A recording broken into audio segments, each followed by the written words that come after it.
ഞാൻ പറഞ്ഞത് ഔട്ട്ലെറ്റിന്റെ പ്രാധാന്യം മനസ്സിലാക്കി കാലഘട്ടത്തിന്റെ വളർച്ചയ്ക്കൊപ്പം നമുക്ക് മുമ്പോട്ട് പോകണമെങ്കിൽ നമ്മൾ തീർച്ചയായിട്ടും അത് ഉൾക്കൊള്ളണം.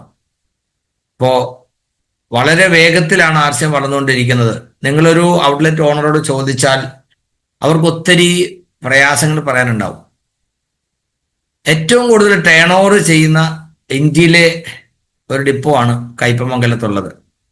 നമ്മുടെ ഹനീഫ സാറും കുടുംബവും പിന്നെ വളരെ ഡെഡിക്കേറ്റഡ് ആയിട്ടുള്ള ഒരു 10-20 സ്റ്റാഫും ചേർന്ന് നടത്തുന്നു ഏറ്റവും കൂടുതൽ ടേൺ ഓവർ. ഇക്കഴിഞ്ഞ ദിവസം 42 ലക്ഷത്തിന്റെ പ്രൊഡക്റ്റ് ഒരു ദിവസം ബിൽ ചെയ്ത് കൊടുത്തു എന്ന് പറഞ്ഞു. ഒന്ന് ഇമാജിൻ ചെയ്യാം, 42 ലക്ഷം എന്ന് പറഞ്ഞാൽ സാധാരണ ഒരു ടാറ്റ ഈസ് പോലുള്ള വണ്ടിയിൽ ഒരു 1.5 ലക്ഷം രൂപയുടെ സാധനമാണ് കയറി. എത്ര വണ്ടി ബില്ല് ചെയ്ത് അത്രയും സാധനങ്ങൾ ആ വണ്ടിയിൽ കയറ്റി അയക്കണമെങ്കിൽ എത്ര വലിയ ഹെർക്കുലിയൻ ടാസ്ക് ആണെന്നറിയാം. ഇതിവിടെ മാത്രമല്ല, ചെങ്ങന്നൂർ ഡിപ്പോ മാസം ഏതാണ്ട് 6 കോടിക്ക് അടുത്ത് ടേൺ ഓവർ ഉണ്ട്. അതുപോലെ മലപ്പുറം ഡിപ്പോയിലാണെങ്കിൽ നമ്മുടെ നസീർഗയും സഹോദരങ്ങളോട് മുനീർ പിന്നെ സാദിഖ് ഇവരൊക്കെ 24 hours എപ്പോൾ വിളിച്ചാലും അവർ അവൈലബിൾ ആണ്.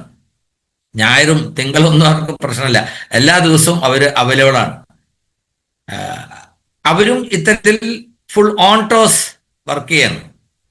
സത്യത്തിൽ കമ്പനിയുടെ പോളിസി അനുസരിച്ച് ഡിപ്പോകൾ വർക്ക് ചെയ്യേണ്ടത് 5 മണി മുതൽ രാവിലെ 9 മുതൽ 5 മണി വരെയാണ്. ലൂസ് സെയിൽ പാടില്ല. ഹോൾസെയിലാണ്, അതായത് വെയർഹൗസ് ആണ്, ഹോൾസെയിലാണ്, പാക്കറ്റ്സ് ആയിട്ട് കൊടുക്കേണ്ട കാര്യമുള്ളൂ, ലൂസായിട്ടൊന്നും കൊടുക്കേണ്ട കാര്യമില്ല. പക്ഷെ എന്നാലും നമ്മുടെ ഡിപ്പോകളൊക്കെ വളരെ കസ്റ്റമർ ഫ്രണ്ട്ലിയാണ്. എല്ലാ ഷോപ്പുകാരോടും ഒരു പരമാവധി സഹകരിച്ചുകൊണ്ടാണ് ചെയ്യുന്നത്. അങ്ങനെ ചെയ്യുമ്പോൾ ഷോപ്പുകാർക്ക് പുതിയതായിട്ട് വരുന്ന ആളുകൾക്ക് തോന്നും ഇത് ഇങ്ങനെയാണ് അവർ ചെയ്യേണ്ടതെന്ന്. മനസ്സിലായില്ലേ? ഞാൻ പറഞ്ഞത് ഇത്രയധികം സെയില് ചെയ്യേണ്ടി വരുമ്പോൾ സ്വാഭാവികമായിട്ടും കുറച്ച് പോരായ്കളൊക്കെ നമുക്ക് ഫീൽ ചെയ്യും. ഷോപ്പ് നടത്തുന്നവർ ചോദിച്ചു കഴിഞ്ഞാൽ അധികം പേര് ഹാപ്പിയല്ല. എന്താ കാരണം?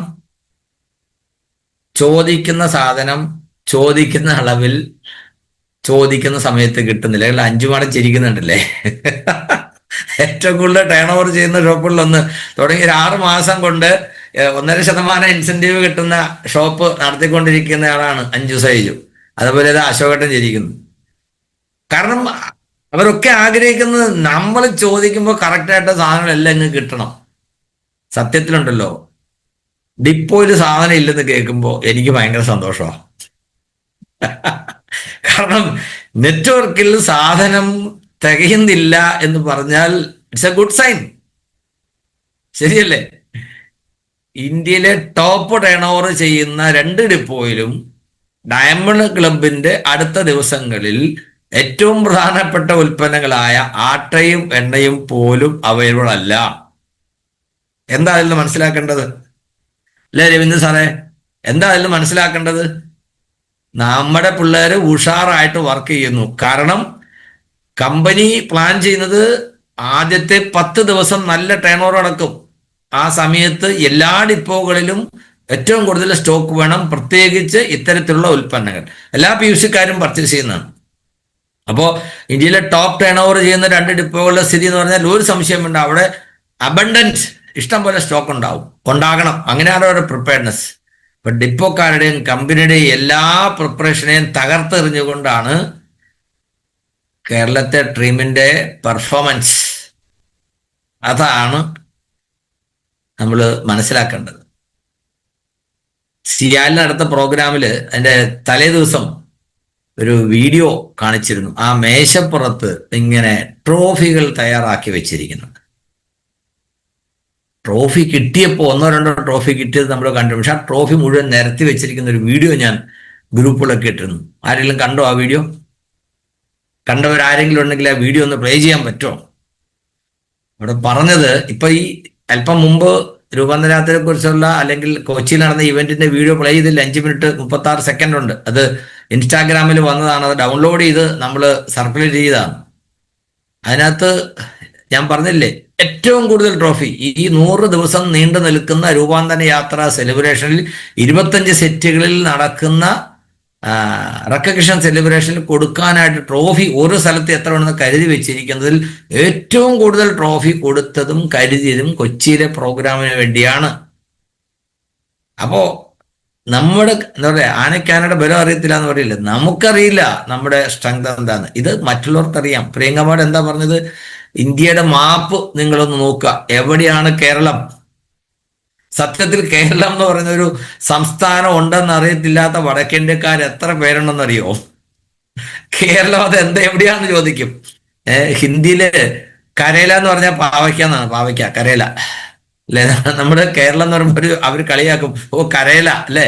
ഒരു പാവയ്ക്ക പോലെ ഈ ഇന്ത്യയുടെ മാപ്പിന്റെ അടിയിൽ ഏറ്റവും ചെറിയ ഒരു ഇത്രയേ ഉള്ളൂ. ഡൊമിനിക് സാറെ കണ്ടിട്ടില്ലേ? ഇത്രയേ ഉള്ളൂ സംഭവം കേരളം. പക്ഷേ എന്താണ് പെർഫോമൻസ്?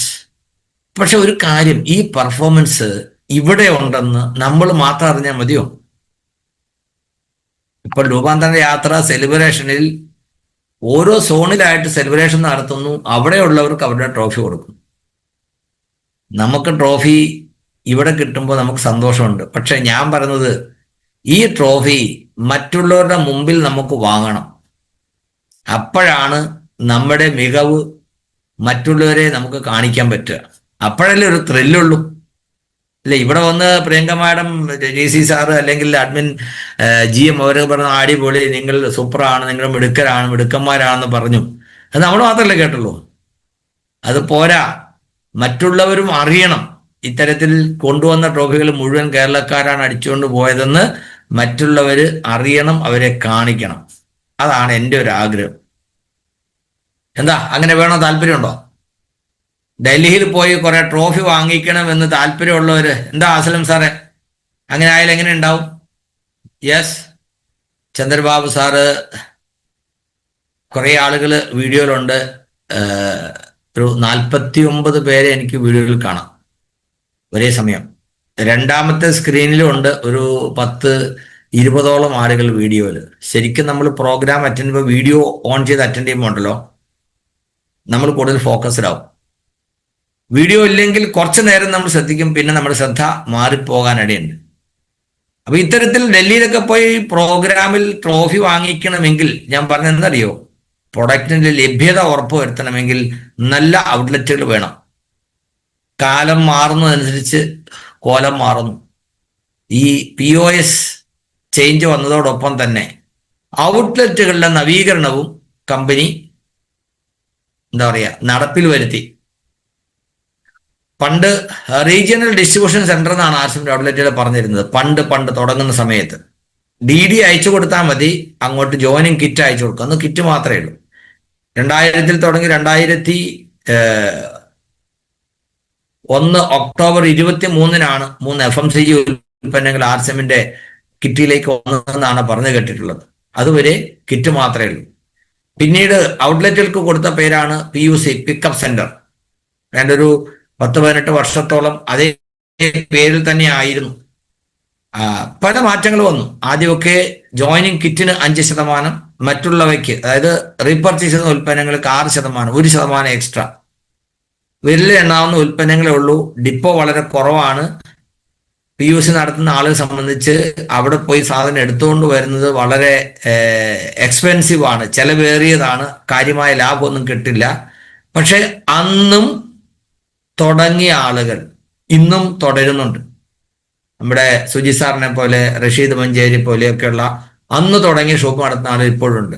കാരണം ഇത് വെറുതെ ഒരു കച്ചവടത്തിന് വേണ്ടിയല്ല, ട്രഡീഷണൽ മാർക്കറ്റ് രീതിയിൽ ഇന്ന് കച്ചവടം ചെയ്യുന്നതിന് ലാഭം ഉണ്ടാക്കാൻ വേണ്ടിയല്ല, മറിച്ച് ഇതുപയോഗിച്ച് ഒരു ടീം ഡെവലപ്പ് ചെയ്ത്, ഒരു നെറ്റ്വർക്ക് ഡെവലപ്പ് ചെയ്ത്, നാളെ ആർസിഎമ്മിന്റെ കൂടുതൽ ഉൽപ്പന്നം കൂടുമ്പോൾ ആ നെറ്റ്വർക്കിൽ ഉണ്ടാകുന്ന ടേൺ ഓവറിനെ ബേസ് ചെയ്തുകൊണ്ട് പാസീവ് ഇൻകം ജനറേറ്റ് ചെയ്യാനുള്ള ഒരു ഉപാധിയാണെന്ന് മനസ്സിലാക്കുന്ന ആളുകൾ ആ പോരായികളെയൊക്കെ മറികടന്ന് എന്താ പറയാ വെല്ലുവിളിയായി ഏറ്റെടുത്ത് മുമ്പോട്ട് പോകും.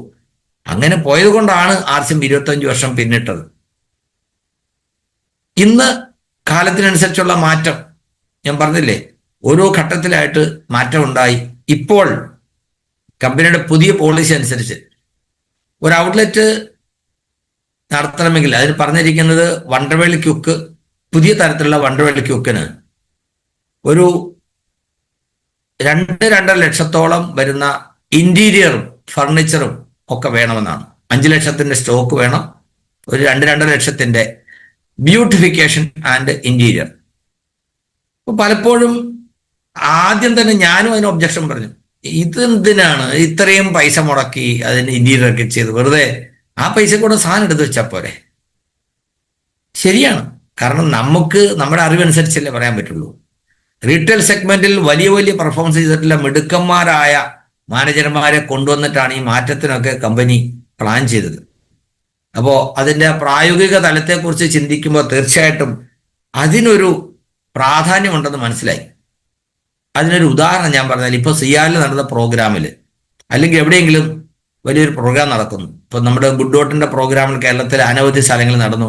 പ്രോട്ടീസ്, ചില്ലി പ്രോട്ടീസ് അടിപൊളിയാണ്, എല്ലാവർക്കും ഇഷ്ടമാണ്. പ്രത്യേകിച്ചും ഗുഡ് ഡോട്ടുകാർ അവരുടെ ഷെഫ് ഉണ്ടാക്കി തരുന്ന ചില്ലി പ്രോട്ടീസ് എല്ലാവർക്കും ഇഷ്ടമാണ്. അപ്പോൾ അങ്ങനെ ഒരു ഗുഡ് ഡോട്ടിൻ്റെ ചില്ലി പ്രോട്ടീസ് നമ്മുടെ ഒരു പ്രോഗ്രാമിൽ തയ്യാറാക്കി കൊടുക്കുകയാണ്. അവിടെ ഒരു മേശ, വാടകയ്ക്ക് എടുക്കുന്ന ഒരു മേശ, വാടകയ്ക്ക് എടുക്കുന്ന മേശയുടെ കാല് കണ്ടിട്ടില്ല, ഇങ്ങനെ നിൽക്കും. ചിലപ്പോൾ 10-50 വർഷം പഴക്കമുള്ള മേശയായിരിക്കും. ആ മേശയിൽ അതിന് മുമ്പ് നടത്തിയ പ്രോഗ്രാമിൽ ഉണ്ടായിരുന്ന കറി ഒഴിച്ചതൊക്കെ അവിടെ കിടക്കുന്നുണ്ടാവും. അങ്ങനെ വൃത്തിഹീനമായ, കാണാൻ ലുക്കില്ലാത്ത ഒരു മേശപ്പുറത്ത് ഒരു ബൗളിനകത്ത് ഈ പറയുന്ന അടിപൊളി ചില്ലി പ്രോട്ടീസ് കൊണ്ടുവന്ന് വെച്ചിരിക്കുന്നു. അത് കൊടുക്കാനായിട്ട് ഒരാളവിടെ നിൽക്കുന്നു. ഒരു വടക്കേന്ത്യക്കാരൻ മുറുക്കി വായിൽ മുറുക്കാനും ഒക്കെ ഇട്ട് ഇങ്ങനെ നിൽക്കുന്നു. അവിടെ ഒരു കട്ടോരി വെച്ചിട്ടുണ്ട്.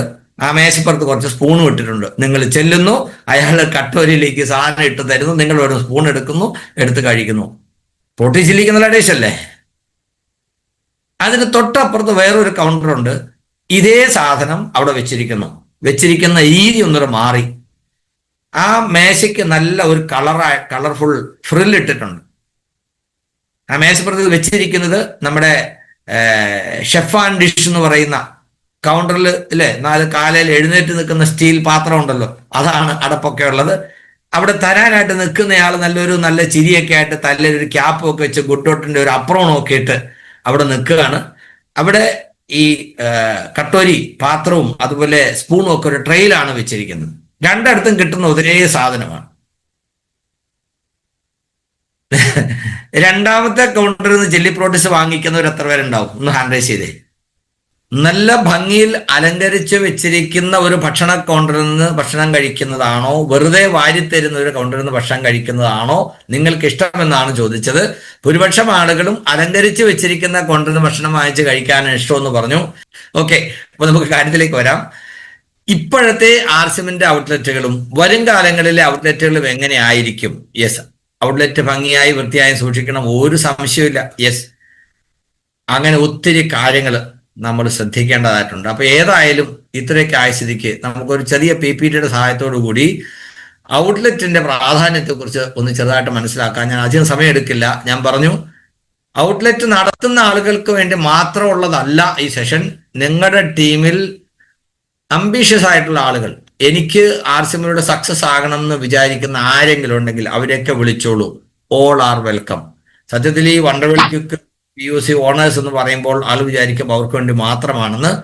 അവർ കൂടുതൽ മനസ്സിലാക്കണമെന്ന്. അപ്പൊ നിങ്ങളുടെ കെയർ ഓഫിൽ ഓരോ ടെക്നിക്കൽ അച്ചീവേഴ്സും ഓരോ റോയൽറ്റി അച്ചീവേഴ്സും ഈവൻ സക്സസ് ആകണമെന്ന് വിചാരിക്കുന്ന ആരും അവർ പ്രൊഡക്റ്റ് വാങ്ങിക്കുന്ന ഔട്ട്ലെറ്റ് ഓണേഴ്സും ഈ പ്രോഗ്രാമിൽ ഉണ്ടെന്ന് ഉറപ്പുവരുത്തിയാൽ നിങ്ങൾക്കത് കൂടുതൽ ഗുണം ചെയ്യും. അപ്പോൾ നമ്മളോടൊപ്പം ധാരാളം ഔട്ട്ലെറ്റ് ഓണേഴ്സ് പങ്കെടുക്കുന്നുണ്ട് എന്നെനിക്കറിയാം. പിന്നെ അവരെ സിസ്റ്റത്തിലേക്ക് കൊണ്ടുവന്ന അവരുടെ റോയൽറ്റി, സ്റ്റാർ, ടെക്നിക്കൽ അച്ചീവേഴ്സ്, അങ്ങനെ എല്ലാവർക്കും പങ്കെടുക്കാവുന്ന അറിയേണ്ട പ്രോഗ്രാമാണ്. അപ്പോൾ ഔട്ട്ലെറ്റ് ഓണേഴ്സ് പങ്കെടുക്കുന്നവർ ഹാൻഡ് റൈസ് ചെയ്യാത്തത് കൊണ്ടാണോ അതോ പങ്കെടുക്കാത്തത് കൊണ്ടാണോ നിങ്ങൾ ചെക്ക് ചെയ്യുക. നിങ്ങൾ പങ്കെടുക്കുന്ന ആൾ നോക്കുക, ലീഡേഴ്സ് നോക്കുക, നിങ്ങളുടെ ടീമിലുള്ള ഔട്ട്ലെറ്റ് ഓണേഴ്സ് പങ്കെടുക്കുന്നുണ്ടോ. ഇല്ലെങ്കിൽ make a call. Associate base നിങ്ങൾ പ്രൊഡക്റ്റ് വാങ്ങിക്കുന്ന ഷോപ്പിന്റെ ഓണേഴ്സോ അവരുടെ സ്റ്റാഫോ ഇതിലുണ്ടോ നോക്കുക. ഇല്ലെങ്കിൽ ഒരു കോൾ കൊടുത്തോളൂ. കാരണം അതുകൊണ്ട് നിങ്ങൾക്ക് ഗുണമുണ്ടാകും. വളരെ പ്രധാനപ്പെട്ട കുറച്ച് കാര്യങ്ങൾ ഏറ്റവും ചുരുങ്ങിയ സമയം കൊണ്ട് ഞാനിവിടെ നിങ്ങളോട് പങ്കുവയ്ക്കുന്നുണ്ടാകും. ഒരുപക്ഷെ ചില ആളുകളൊക്കെ നേരത്തെ കേട്ടിട്ടുണ്ടാകും, കേട്ടിട്ടില്ലാത്ത ആളുകളും ഉണ്ട്. കേട്ട ആളുകൾക്ക് ഒരു റിവിഷൻ, കൂടുതൽ മാർക്ക് കിട്ടാൻ അത് സഹായിക്കും. So all are welcome. ആരെങ്കിലും പുതിയ ആളുകളുണ്ടെങ്കിൽ ഞാൻ എന്നെ പരിചയപ്പെടുത്താതെ എന്താ പറയുക, ജസ്റ്റ് അങ്ങ് സ്റ്റാർട്ട് ചെയ്യുകയായിരുന്നു. CRN മൂർത്തി, നാരായണ മൂർത്തി എന്ന മുഴുവൻ പേര്, ഇന്ത്യൻ എയർഫോഴ്സിൽ ജോലിയിലിരിക്കെ ആർസിം എന്ന് പറയുന്ന ഈ സംവിധാനത്തെ പരിചയപ്പെടാൻ അവസരമുണ്ടായി. നമ്മുടെ എല്ലാം ഗ്രേറ്റ് അപ്ലൈൻ ഗോപകുമാർ സാറാണ് ആർസിമിനെ കുറിച്ച് എന്നോട് പറഞ്ഞത്. അദ്ദേഹത്തിന്റെ നിർബന്ധത്തിന് വിധേയനായി ഞാൻ ആർസിം ജോയിൻ ചെയ്തു. എയർഫോഴ്സിൽ ജോലിയിലിരിക്കെ ഇങ്ങനൊരു പരിപാടിയൊന്നും ആവശ്യമുണ്ടെന്ന് എനിക്ക് തോന്നിയില്ല. അതുകൊണ്ട് സ്നേഹപൂർവം അദ്ദേഹത്തിന്റെ നിർബന്ധത്തെ നിരസിക്കുകയാണ് ചെയ്തത്. എന്നാൽ ആർസിമിന്റെ വളരെ പരിമിതമായ സൗകര്യത്തിൽ, വളരെ എന്താ പറയാ, ഉൽപ്പന്നങ്ങൾ അത്രയധികം കിട്ടാത്തൊരു സമയത്ത് പോലും ഉൽപ്പന്നങ്ങൾ വാങ്ങി ഉപയോഗിച്ചതിന്റെ അടിസ്ഥാനത്തിൽ 6 മാസം കഴിഞ്ഞപ്പോൾ എനിക്കൊരു വരുമാനം കിട്ടി, 834 രൂപ. ആ വരുമാനം കിട്ടിക്കഴിഞ്ഞപ്പോൾ സത്യത്തിൽ എനിക്ക് വലിയൊരു അത്ഭുതമുണ്ടായി. എങ്ങനെയാണ് ഇതിൽ പൈസ വരുന്നത്? ഞാൻ അദ്ദേഹത്തോട് ചോദിച്ചപ്പോൾ അദ്ദേഹം പറഞ്ഞു, എനിക്ക് 5 അക്കം വരുമാനം മാസം കൊണ്ട് കിട്ടുന്നുണ്ട്. എനിക്കത് വിശ്വസിക്കാൻ കഴിഞ്ഞില്ല. പക്ഷെ അദ്ദേഹത്തിന് അത്രയും കാലം കിട്ടിയ വരുമാനത്തിന്റെ തെളിവ് അദ്ദേഹം എന്നെ കൊണ്ടുവന്ന് കാണിച്ചു. കളർ സിറോക്സ്, അദ്ദേഹത്തിന് കിട്ടിയ ചെക്കിന്റെ കളർ സിറോക്സ് എന്നെ കൊണ്ടുവന്ന് കാണിച്ചു. അപ്പോൾ എനിക്ക് ഇതെങ്ങനെ കിട്ടുന്നു എന്ന് അറിയാൻ ആഗ്രഹമുണ്ടായി. കാരണം ശമ്പളക്കാരനായതുകൊണ്ട് കിട്ടുന്ന ശമ്പളം കൊണ്ട് കാര്യം നടക്കും, അടുത്ത മാസം ശമ്പളം കിട്ടുമല്ലോ എന്നുള്ള ധൈര്യത്തിലാണ് ശമ്പളക്കാരൊക്കെ മുമ്പോട്ട് പോകുന്നത്. കാര്യമായി ഒന്നും മിച്ചം പിടിക്കാൻ കഴിയുന്നില്ല എന്നുള്ള വസ്തുതയിരിക്കെ ഇങ്ങനെ എന്തെങ്കിലും ഒരു എക്സ്ട്രാ ഇൻകം കിട്ടുന്നുണ്ടെങ്കിൽ അത് നേരായ മാർഗത്തിൽ കിട്ടുന്ന കൊള്ളാമല്ലോ, അതുകൊണ്ട് ഒന്ന് അറിയാമെന്ന് വിചാരിച്ചു. അദ്ദേഹം പറഞ്ഞു, ആർസിമിന്റെ മീറ്റിംഗിൽ പങ്കെടുത്താലേ ഇതിനെക്കുറിച്ച് അറിയാൻ കഴിയും. അങ്ങനെ മനസ്സോടെ ഒളിച്ചും പാത്തും ഞാൻ ആദ്യമായിട്ടൊരു മീറ്റിംഗ് അറ്റൻഡ് ചെയ്തു. ആ മീറ്റിംഗ് അറ്റൻഡ് ചെയ്തപ്പോൾ എനിക്ക് ഒരു കാര്യം മനസ്സിലായി. നേരായ മാർഗത്തിലൂടെ ഒരു എക്സ്ട്രാ ഇൻകം ഉണ്ടാക്കാൻ ഇത് സഹായിക്കും. അന്ന് നാം ഇന്ന് പറയുന്ന സേവ, സ്വാസ്ഥ്യ, സംസ്കാർ, അങ്ങനെ ഒരു പോളിസിയൊന്നും ആർസിമിന് ഉണ്ടായിരുന്നില്ല. ആർത്ഥിക ആസാദിക അഭിയാൻ, ആർസിമിന്റെ ശരിയായ ബൃഹത് സ്വരൂപം എന്ന് പറയുന്നത് പാസീവ് ഇൻകം ജനറേറ്റ് ചെയ്യുന്ന ഒരു ഫോർമുലയാണ്. അതിൽ മാത്രമായിരുന്നു ഫോക്കസ്. ഏതായാലും അന്നത്തെ ആ ഫസ്റ്റ് മീറ്റിംഗ് എന്നെ വളരെ സ്വാധീനിച്ചു. പിന്നീട് സൗകര്യം പോലെ കിട്ടുന്ന മീറ്റിങ്ങുകളൊക്കെ അറ്റൻഡ് ചെയ്യാൻ തീരുമാനിച്ചു. ഏകദേശം 1 വർഷത്തിന് ശേഷം നടന്ന വലിയൊരു പ്രോഗ്രാമിൽ പങ്കെടുക്കാൻ കഴിഞ്ഞത് എൻ്റെ ജീവിതത്തിൽ വഴിത്തിരിവിന് കാരണമായി. എയർഫോഴ്സിൽ ജോലിയുള്ള ഞാൻ സാമ്പത്തികമായി മറ്റു വലിയ സൗകര്യങ്ങളൊന്നുമില്ല, വിദ്യാഭ്യാസപരമായി വലിയ നേട്ടങ്ങളൊന്നും ഉണ്ടാക്കിയിട്ടില്ല. എയർഫോഴ്സിലെ ജോലി വിട്ട് പുറത്തു വന്നാൽ നല്ലൊരു ജോലി കിട്ടി ജീവിക്കാൻ കഴിയുമെന്ന് ഉറപ്പുമില്ലാത്ത ഞാൻ ഈ ഒരൊറ്റ 3 അക്ഷരത്തിന്റെ ബലത്തിൽ എയർഫോഴ്സിലെ ജോലി വേണ്ടെന്ന് വെക്കാൻ ആ മീറ്റിംഗിൽ തീരുമാനിച്ചു. 2006 ആ മീറ്റിംഗിൽ തീരുമാനിച്ചു, get my job and do RCM. അത് അന്നത്തെ സമയത്ത് ഒരു വലിയ ഒരു എന്താ പറയുക, ഹെർക്കുലിയൻ ടാസ്ക് ആയിരുന്നു. കാരണം കേരളത്തിൽ ഔട്ട്ലെറ്റുകൾ ഇല്ല, സൗത്ത് ഇന്ത്യയിൽ തന്നെ ഔട്ട്ലെറ്റുകൾ വളരെ കുറവാണ്, ഉൽപ്പന്നങ്ങൾ വളരെ കുറവാണ്, കാര്യങ്ങൾ പറഞ്ഞു തരാൻ അറിയാവുന്ന ആളുകളില്ല.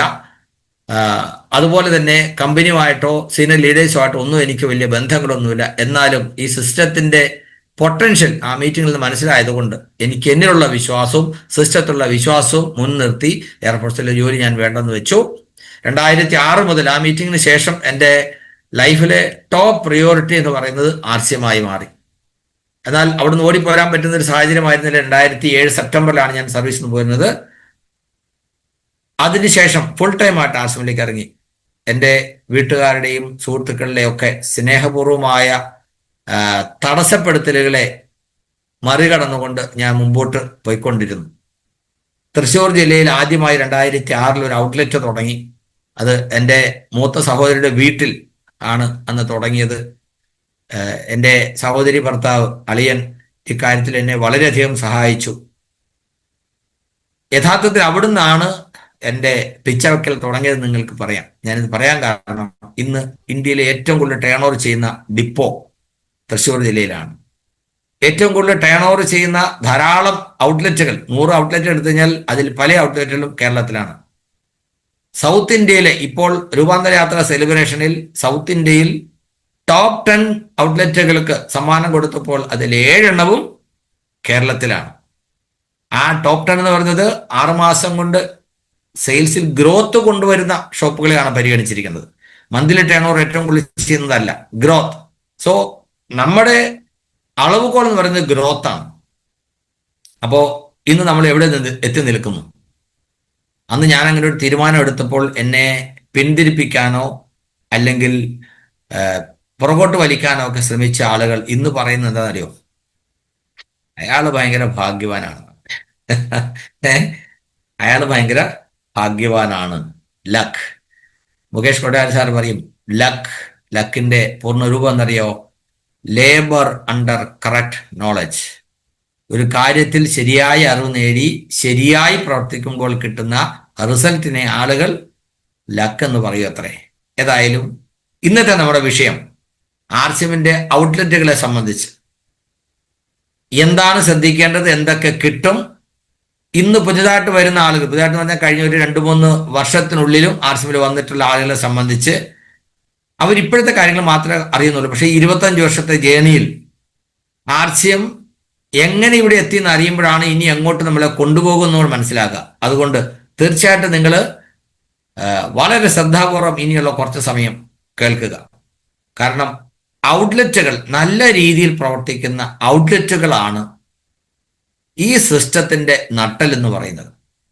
അപ്പോ welcome all, specially all outlet owners, staff, അതുപോലെ തന്നെ ആർസിഎമ്മിൽ സക്സസ് ആണെന്ന് വിചാരിക്കുന്ന ഓരോരുത്തരെയും സ്നേഹപൂർവ്വം ഇതിലേക്ക് സ്വാഗതം ചെയ്യുകയാണ്. How to run a wonder world quick effectively.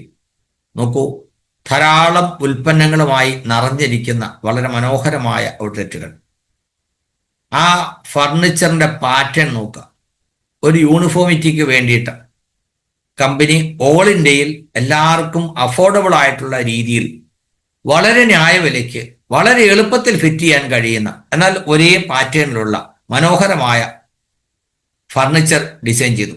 നമ്മുടെ നാട്ടിലേക്കുള്ള സൂപ്പർ മാർക്കറ്റ് റാക്ക് എന്ന് പറയുന്ന അതേ കാറ്റഗറി, അതിൻ്റെ ഒരു കളർ കോഡ് സെലക്ട് ചെയ്തിരിക്കുന്ന ഒരു ബ്ലൂ കളറാണ്. അത് ആർസിഎമ്മിന്റെ എന്താ പറയുക ഡിസൈനിൽ പല സ്ഥലങ്ങളിലും നിങ്ങൾക്ക് ആ ബ്ലൂ കളർ കാണാം. മുൻപ് ഇങ്ങനെ ഉണ്ടായിരുന്നില്ല. ആദ്യം നമ്മൾ കാണുന്ന പല ഔട്ട്ലെറ്റുകളും ഏതെങ്കിലും പ്രവർത്തിച്ചുകൊണ്ടിരിക്കുന്ന ഒരു ഷോപ്പിന്റെ ഭാഗമായിട്ട് പ്രവർത്തിക്കുന്നു. ഇന്നും അങ്ങനെയുണ്ട്. ഇന്ന് ഞാൻ കരുവന്നൂരടുത്ത് നമ്മുടെ ശാരംറാൾ സജീവ് സാറിന്റെ ഒക്കെ ടീമിൽ ഒരു വണ്ടർവേൾ ക്യൂക്കിന്റെ ഉദ്ഘാടനത്തിൽ പോകാനിടയായി. ഗ്രേസ് ആർസിഎം വണ്ടർവേൾ ക്യൂക്ക്, നമ്മുടെ ഫിറോസ് സാറ് അദ്ദേഹത്തിന്റെ സഹോദരന് വേണ്ടിയാണ് ആ ഔട്ട്ലെറ്റ് തുടങ്ങിയിരിക്കുന്നതാണ് പറഞ്ഞു കേട്ടത്. ഇന്നൊരു ഷോപ്പിന്റെ ഉദ്ഘാടനം. അത് കഴിഞ്ഞ് ഞാൻ വരുന്ന വഴിക്ക് ഒരു ബോർഡ് കണ്ടു. ആർസിഎം വണ്ടർവേൾ ക്യൂക്കിന്റെ ഒരു ബോർഡാണ്. അപ്പൊ എൻ്റെ വൈഫ് ചോദിച്ചു, ഇവിടെ ഉണ്ടോ ആർസിഎമ്മിന്റെ ഷോപ്പ്? ബോർഡുണ്ട്.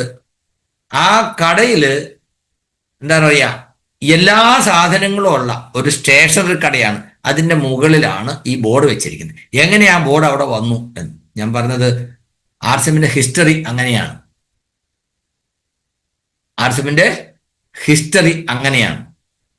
തുടങ്ങിയ സമയത്ത് വളരെ കുറച്ചേ ഉണ്ടായിരുന്നുള്ളൂ. അതുകൊണ്ട് തന്നെ കാലത്തിനനുസരിച്ച് മാറ്റം വരുത്താൻ അവർ തയ്യാറായില്ലെങ്കിൽ അവർ പുറകോട്ട് പോകുന്നല്ലാതെ ആർസിഎം പുറകിൽ നിൽക്കില്ല.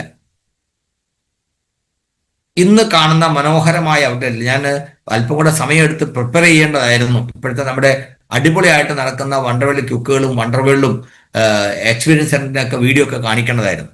So what is wonderworld quick? Company ഉണ്ടാക്കുന്ന ഉൽപ്പന്നം കമ്പനിയുടെ ഒഫീഷ്യൽ ഔട്ട്ലെറ്റിലൂടെ ഉപഭോക്താവിന് വാങ്ങിക്കാൻ അവസരം ഉണ്ടാക്കുന്നു. അങ്ങനെയുള്ള ആ ഔട്ട്ലെറ്റിനെയാണ് വണ്ടർവേൾഡ് ക്യൂക്ക് എന്ന് പറയുന്നത്, റീറ്റെയിൽ ഔട്ട്ലെറ്റ്. ഇതിന് ഞാൻ പറഞ്ഞു, ഈ POS എന്ന് പറയുന്നത്, പോയിന്റ് ഓഫ് സെയിൽ എന്ന് പറയുന്നത് 3-4 കാറ്റഗറി ഉണ്ട്. അതിൽ കീസോൾ ഉൽപ്പന്നങ്ങളുടെ സെയിൽ ചെയ്യുന്നവയെ KSO എന്ന് പറയും. അതിന്റെ ഡിസൈൻ വീട്ടിൽ വെച്ച് ചെയ്യാൻ വേണ്ടിയാണ്. ഒരു വീട്ടമ്മ, ഒരു പെൺകുട്ടി, ഈവൻ ആണുങ്ങൾക്ക് വേണമെങ്കിലും സ്ത്രീകൾക്ക് ആവശ്യമുള്ള ഉൽപ്പന്നങ്ങൾ, ലോഞ്ചറീസും പേഴ്സണൽ കെയർ, ഹൈജീൻ പ്രോഡക്ട്സ് ഉൾപ്പെടെയുള്ള സാധനങ്ങൾ, കോസ്മെറ്റിക്സ് ഉൾപ്പെടെയുള്ള സാധനങ്ങൾ വീട്ടിൽ വെച്ച് അടുത്തുള്ള ഒരു 10-50 വീട്ടുകാർക്ക് വാങ്ങിക്കാവുന്ന തരത്തിൽ സജ്ജീകരിക്കുമ്പോൾ വീട്ടിലിരുന്നു കൊണ്ട് അവർക്കൊരു വരുമാനം ഉണ്ടാക്കേണ്ട അവസരം ഉണ്ടാകും. അതാണ് KSOയുടെ ഡിസൈൻ. അവർ പണം കമ്പനിയുടെ അക്കൗണ്ടിൽ അടച്ച് ഓൺലൈൻ ഓർഡർ കൊടുത്തു കഴിഞ്ഞാൽ സാധനം ഫ്രീ ആയിട്ട് വീട്ടിലെത്തും. മിനിമം 2500 രൂപയുടെ മറ്റോ ഓർഡർ കൊടുക്കണമെന്ന് മാത്രമേ ഉള്ളൂ. സാധനം നമുക്ക് ഫ്രീ ആയിട്ട് വീട്ടിലെത്തും. അപ്പോൾ കീസോൾ പ്രൊഡക്ട്സുകൾക്കൊക്കെ നല്ല റീറ്റെയിൽ പ്രോഫിറ്റ് ഉണ്ട്. അതുകൂടാതെ PVയും ബെനിഫിറ്റ്, ഷോപ്പിന്റെ ബെനിഫിറ്റും ഒക്കെ ആകുമ്പോൾ അത്യാവശ്യം നല്ല രീതിയിൽ ഒരു ഗസറ്റഡ് ഓഫീസർ വരുമാനം വാങ്ങിക്കാൻ ഒരു KSO നടത്തുന്ന ആൾക്ക് കഴിയും. അത്തരത്തിൽ ചെയ്യുന്ന KSOകൾ ധാരാളം കേരളത്തിലുണ്ട്. ഇന്ത്യയിൽ ഏറ്റവും കൂടുതൽ KSOകളുള്ള സംസ്ഥാനം നമ്മുടെ കേരളം തന്നെയാണ്. അതിൽ നമുക്ക് അഭിമാനിക്കാം. ഞാൻ പറഞ്ഞത് PUC, KSO, എക്സ്ക്ലൂസീവ് കേസോ. അങ്ങനെ വരുമ്പോൾ വണ്ടർവേൾ ക്യുക്ക് എന്ന് പറയുന്നത് ഇപ്പോഴത്തെ റീറ്റെയിൽ ഔട്ട്ലെറ്റ് കമ്പനി അനുവദിക്കുന്ന റീറ്റെയിൽ ഔട്ട്ലെറ്റ് ആണ്. It is companies official outlet from where an associate buyer can buy products. How should it be? അതെങ്ങനെ ആയിരിക്കണം? മിനിമം അതിനെങ്ങനെയൊക്കെ വേണം എന്ന് ചില നിബന്ധന ഉണ്ട്. എന്നാൽ അതിനെ നിങ്ങൾക്ക് ഏത് പ്രീമിയം ലെവലിലേക്ക് കൊണ്ടുപോകാം, ഒരു പ്രയാസമില്ല. It is up to you. പക്ഷേ വിതിൻ ദ ഡിസൈൻ. അപ്പോൾ എന്തൊക്കെയാണ്? It's a public property and helps you to develop your business. ആർസിഎമ്മിലെ ഏതൊരു അസോസിയേറ്റ് ബെയർക്കും ഈ ഔട്ട്ലെറ്റിനെ അദ്ദേഹത്തിന്റെ ബിസിനസ് ഡെവലപ്പ് ചെയ്യുന്നതിനുള്ള ഒരു സ്ഥലമായിട്ട്, ഒരു പ്രൊമിസി ആയിട്ട് ഉപയോഗിക്കാം. അതിനുള്ള സൗകര്യം അവിടെ ഉണ്ടായിരിക്കണം. ഇന്ന് കമ്പനി സജസ്റ്റ് ചെയ്യുന്നത് നല്ലൊരു മീറ്റിംഗ് ഹാൾ ഉണ്ടായിരിക്കണം, നല്ല ഒരു എന്താ പറയാ, പ്രൊജക്ടറോ അല്ലെങ്കിൽ ഒരു സ്മാർട്ട് ടിവിയോ ഒക്കെ ഉണ്ടായിരിക്കണം. അങ്ങനെയാണ് കമ്പനി സജസ്റ്റ് ചെയ്യുന്നത്. അങ്ങനെയുള്ളവയാണ് കമ്പനി ഇപ്പോൾ പ്രൊമോട്ട് ചെയ്യുന്നത്. എന്നാൽ നേരത്തെ ഞാൻ ഈ പറഞ്ഞ പോലെ ഏതെങ്കിലും റൺ ചെയ്യുന്ന ഒരു ഷോപ്പിന്റെ പാർട്ടായിട്ട് പ്രവർത്തിച്ച് തുടങ്ങിയ ഷോപ്പുകളെ കമ്പനി ക്ലോസ് ചെയ്യാനൊന്നും പറയുന്നില്ല. പക്ഷെ അവരും ഒരു മിനിമം ലെവലെങ്കിലും പ്രൊഡക്റ്റ് സെയിൽ ചെയ്യുന്നുണ്ടെങ്കിൽ അവർക്ക് തടസ്സമൊന്നുമില്ല. അതല്ലെങ്കിൽ തീരെ സെയിൽ കുറവുള്ളവരോട് ഒന്നുകിൽ സെയിൽ മെച്ചപ്പെടുത്തൂ, അതല്ലെങ്കിൽ ക്ലോസ് ചെയ്യൂ എന്ന് പറയുന്നുണ്ട്. അങ്ങനെ സെയിൽ ചെയ്യുന്ന ആരെങ്കിലും ഉണ്ടെങ്കിൽ നിങ്ങൾക്ക് നോട്ടീസ് വരാനുള്ള സാധ്യത ഉണ്ട്. സൂക്ഷിച്ചുകൊള്ളുക. കാരണം ഇത്രയധികം ഉൽപ്പന്നങ്ങൾ ഉണ്ടായിട്ടും നിങ്ങൾ വേണ്ടവണ്ണം സെയിൽ ചെയ്യുന്നില്ലെങ്കിൽ, ഞാൻ മുമ്പേ പറഞ്ഞ പോലെ അതൊരു ആർസിഎമ്മിന്റെ ഔട്ട്ലെറ്റ് ആണെന്ന് തെറ്റിദ്ധരിച്ച് ഒരാൾ അവിടെ വരുമ്പോൾ അവിടെ ആർസിഎമ്മിന്റെ ഇമേജിന് കോട്ടം വരുന്ന രീതിയിലായിരിക്കും. അങ്ങനെ വരാൻ പാടില്ല. അതുകൊണ്ട് ആർസിഎമ്മിന്റെ 25 വർഷം പിന്നിടുന്ന ലോകത്തിലെ തന്നെ ഏറ്റവും നമ്പർ 1 എത്തിക്കൽ ആയിട്ടുള്ള നെറ്റ്വർക്കിന്റെ ഒരു ഔട്ട്ലെറ്റ് എന്ന് പറയുമ്പോൾ അതിന്റെ പ്രൗഢിയും മികവും അതിനുണ്ടായിരിക്കണം. അത്തരത്തിൽ വേണ്ട സജ്ജീകരണം നമ്മൾ ചെയ്തില്ലെങ്കിൽ കാലം നമ്മളെ അംഗീകരിക്കില്ല. So it is a duty of each PUC wonder world quick owner staff to give proper service to customers. You are sign for that എന്ന് പറഞ്ഞാൽ, ഒരു വണ്ടർവേൾ ക്യുക്കിന് അപേക്ഷ കൊടുക്കുമ്പോൾ നിങ്ങൾ കൊടുക്കുന്ന OTP എന്ന് പറയുന്നത് നിങ്ങൾ അതിന് സൈൻ ചെയ്തിരിക്കുന്നു. എന്താണ്? കമ്പനിയുടെ നിബന്ധന അനുസരിച്ച് ഞാൻ ചെയ്തു കൊള്ളാം. ആ നിബന്ധന വായിച്ചു നോക്കാതെയാണ് പലപ്പോഴും നമ്മൾ പലരും ഒപ്പിടുന്നത് അല്ലെങ്കിൽ OTP കൊടുക്കുന്നത്. അത് എനിക്കറിയില്ലായിരുന്നു എന്ന് പറയുന്ന കാര്യമില്ല. പക്ഷെ ഇതൊന്നും കമ്പനി ചെക്ക് ചെയ്യാറില്ല, ചോദിക്കാറില്ല. വളരെ ലിബറലാണ്. കാരണം ഒരു PUCക്ക് ഒരു അപേക്ഷ കൊടുക്കുമ്പോൾ, നമ്മൾ അപേക്ഷ കൊടുക്കുമ്പോൾ PUC അപേക്ഷ എന്ന് തന്നെയാണ് പറയുന്നത് വണ്ടർവേൾ ക്യുക്കിനാണെങ്കിലും. അപേക്ഷ കൊടുക്കുമ്പോൾ ഒരു റോയൽറ്റി അച്ചീവറും ഒരു ടെക്നിക്കൽ അച്ചീവറും അത് വെരിഫൈ ചെയ്യുന്നു. വെരിഫൈ എന്ന് പറഞ്ഞാൽ അപേക്ഷ സബ്മിറ്റ് ചെയ്യുമ്പോൾ അവരുടെ രണ്ടുപേരുടെയും സൈറ്റിൽ ഇങ്ങനെ ഒരു അപേക്ഷ കൊടുത്തിരിക്കുന്നു എന്നുള്ള റിമാർക്സ് വരും. അവരുടെ സൈറ്റിൽ അവർ ഇങ്ങനെ അപേക്ഷ തന്നിരിക്കുന്നത് എൻ്റെ അറിവിലാണെന്നും ഞാൻ അവർക്ക് വേണ്ട സപ്പോർട്ടും കാര്യങ്ങളും കൊടുത്തോളാമെന്നും ഉള്ള ഉറപ്പ് കൊടുക്കൂ. അതാണ് വെരിഫിക്കേഷൻ എന്ന് പറഞ്ഞാൽ. ഒരു അപേക്ഷ കൊടുക്കുന്നയാൾ സിസ്റ്റം മനസ്സിലാക്കി ഈ പറഞ്ഞ രീതിയിൽ പ്രോപ്പറായ കാര്യങ്ങൾ ചെയ്യുമെന്നുള്ള ഉറപ്പാണ് ആ 2 പേര് വെരിഫൈ ചെയ്യുന്നതിൽ നിന്ന് മനസ്സിലാക്കേണ്ടത്. പലപ്പോഴും ആരെങ്കിലും ഒരാൾ വണ്ടർവേൾ ക്യുക്ക് നടത്താൻ തയ്യാറാന്ന് പറയുമ്പോൾ, സാറാ ഡോക്യുമെന്റ് തന്നാൽ മതി, ബാക്കി ഞാൻ ചെയ്തോളാം എന്ന് പറയും. സത്യത്തിൽ ഇങ്ങനെ ഒരു എഗ്രിമെന്റ്, ഇങ്ങനെ ഒരു ധാരണ, ഇങ്ങനെ ഒരു ഉത്തരവാദിത്തം അദ്ദേഹത്തിന് ഉണ്ടെന്നുള്ള കാര്യം പലപ്പോഴും ഇവർ പറഞ്ഞു കൊടുക്കാറില്ല. ഇനി അങ്ങനെ ഡോക്യുമെന്റ്സ് വാങ്ങിച്ച് നേരിട്ട് നമ്മൾ തന്നെ ചെയ്യുന്നത് കൊണ്ട് അദ്ദേഹത്തിന് തോന്നിയേക്കാം ഞാൻ പണം മുടക്കുന്നത്, ഞാൻ ഈ ഔട്ട്ലെറ്റ് നടത്തുന്നത് അദ്ദേഹത്തിന് വേണ്ടി ആയിരിക്കാം, ലീഡേഴ്സിന് വേണ്ടി ആയിരിക്കാം. സത്യത്തിൽ ഇങ്ങനെയൊക്കെയുള്ള കുറേ തെറ്റിദ്ധാരണകളുണ്ട്. ഇതൊക്കെ നമ്മൾ മാറ്റണം. ഞാൻ പറയുന്നത് ഒരു ഔട്ട്ലെറ്റ് നടത്തുന്ന ആള് വളരെ ഭാഗ്യമുള്ള ആളാണ്. കാരണം കമ്പനിയുടെ ചെലവിൽ അവരുടെ നെറ്റ്വർക്ക് ഡെവലപ്പ് ചെയ്യാനുള്ള ഒരു ഓപ്പർച്യൂണിറ്റിയാണ് അവർക്ക് കിട്ടുന്നത്. അതെങ്ങനെയാണെന്നുള്ളത് നമ്മൾ വഴിയെ മനസ്സിലാക്കും. സോ പ്രോപ്പർ സർവീസ്, അത് അടിവരയിട്ട് നമ്മൾ മനസ്സിലാക്കണം. Proper service to the customers. പല സ്ഥലങ്ങളിലും സർവീസ് പ്രോപ്പർ ആകുന്നില്ലെന്ന് മാത്രമല്ല, ഇംപ്രോപ്പർ സർവീസും നടക്കുന്നുണ്ട്. അതിനെക്കുറിച്ചുള്ള ചില എന്താ പറയുക പരാതികളും പരിഭവങ്ങളൊക്കെ കിട്ടാറുണ്ട്. ഇപ്പം ഞാൻ പറയും ഒക്കെ ശരിയാക്കാം. കാരണം ആളുകൾ അവരുടെ സ്വഭാവം, അവരുടെ പശ്ചാത്തലം അനുസരിച്ചാണ് ജീവിക്കുന്നത്. ആർസിഎമ്മിൽ വന്നു കഴിയുമ്പോഴാണ് ആർസിഎമ്മിന്റെ സ്വഭാവം, പ്രകൃതമൊക്കെ മനസ്സിലാകുന്നത്. മുല്ലപ്പൂമ്പൊടി ഏറ്റുകിടക്കും കല്ലിനുമുണ്ടാകും ഒരു സൗരഭ്യം പറയില്ലേ? RCMൽ വന്നു കഴിയുമ്പോഴാണ് RCMന്റെ സ്വഭാവത്തിനനുസരിച്ച് അവർ മാറുന്നത്. അങ്ങനെ മാറാൻ പറ്റുന്നവരെ RCM നിൽക്കുള്ളൂ, അല്ലാത്തവർ വിട്ടുപോകും. ഈ സിയാലിൽ നടന്ന പ്രോഗ്രാം കഴിഞ്ഞിട്ട് രവീന്ദ്ര സാറെ എന്താ GM പറഞ്ഞതെന്നറിയോ? അദ്ദേഹം പറഞ്ഞു, ഇതുപോലെ പ്രൊഫഷണൽ ആയിട്ടൊരു പ്രോഗ്രാം വേറെ എവിടെ ഞങ്ങൾക്ക് കാണാൻ കഴിഞ്ഞില്ല. എല്ലാവരും ഡിസിപ്ലിൻ, ഒരു ഉന്തും തള്ളുമില്ല, ഒരു പ്രശ്നമില്ല, ഒരു ബഹളവും ഇല്ല. ഭക്ഷണം കഴിക്കുന്നിടത്തും ഹാളിനകത്തും എല്ലാം ഇവന്റ് മാനേജ്മെന്റ് ടീമിനോട് എന്താണോ പറഞ്ഞത് അവർ അതുപോലെ ചെയ്തു. ഓരോ കാര്യം ഓരോരുത്തരെ ചുമതലപ്പെടുത്തി, വോളണ്ടിയേഴ്സും അതുപോലെ എല്ലാ കാര്യത്തിലും അവർക്കൊരു തലവേദന ഉണ്ടായില്ല. പറഞ്ഞ സമയത്ത് കാര്യങ്ങൾ അതുപോലെ നടക്കുന്നു. എന്തൊരു ഡിസിപ്ലിനായിട്ടാണ് കാര്യങ്ങൾ നടക്കുന്നത് എന്ന്. തീർച്ചയായിട്ടും അത് നമ്മുടെ ടീമിന്റെ ലീഡേഴ്സിന്റെ കൂട്ടായ്മയുടെയും ഡിസിപ്ലിന്റെയും എന്താ പറയാ ഇമേജ് ആണത്. നമുക്കതിൽ അഭിമാനിക്കാം. ഞാൻ പറയുന്നത് അത്തരത്തിലാവണം. എല്ലാവരും നമ്മളെ കുറിച്ച്, നമ്മുടെ കൂടെയുള്ളവരെ കുറിച്ച് നല്ലതേ പറയാവൂ. മോശമായിട്ടൊരു റിമാർക്ക് എവിടെയും വരാൻ പാടില്ല. സൽപ്പേര് അത് നിലനിർത്താൻ നമുക്ക് കഴിയണം. എന്തുകൊണ്ടാണ് ഇത് പറയുന്നറിയോ? ഞാനിത് പറയുമ്പോൾ ഈ പ്രോഗ്രാമിൽ പങ്കെടുക്കുന്ന പല ആളുകൾക്കും തിക്താനുഭവം ഉണ്ടായിട്ടുണ്ടാകും. അതിന് കാരണക്കാരായ ആളുകൾ ഇതിനകത്തുണ്ടാവും. അതുകൊണ്ട് ഞാൻ ആരെക്കുറിച്ചും എടുത്തൊന്നും പറയുന്നില്ല. Outlet owners and staff suppose to give proper service to the customers. അതുപോലെ തന്നെ കസ്റ്റമേഴ്സും തിരിച്ച് അതുപോലെ നന്നായി ബിഹേവ് ചെയ്യാൻ റെസ്പോൺസിബിലിറ്റി ഉള്ളവരാണ്. പക്ഷേ ഒരാൾ മോശമായി പെരുമാറി എന്നതുകൊണ്ട് ഞാനും തിരിച്ച് മോശമായി പെരുമാറിയാൽ ഞാനും അവരും തമ്മിൽ എന്താ വ്യത്യാസം? അവരവരുടെ സ്വഭാവം കാണിക്കും, അതിനനുസരിച്ച് ഞാനും സ്വഭാവം മാറ്റിയാൽ അപ്പൊ ഞാൻ മിടുക്കനാണോ? ആരെന്ത് പറഞ്ഞാലും നമ്മൾ നമ്മുടെ എത്തിക്സ് വിട്ട് പെരുമാറാൻ പാടില്ല. അപ്പോ ഒരു ഔട്ട്ലെറ്റിനെ സംബന്ധിച്ച് പറയുമ്പോൾ 8 rules for good customer service.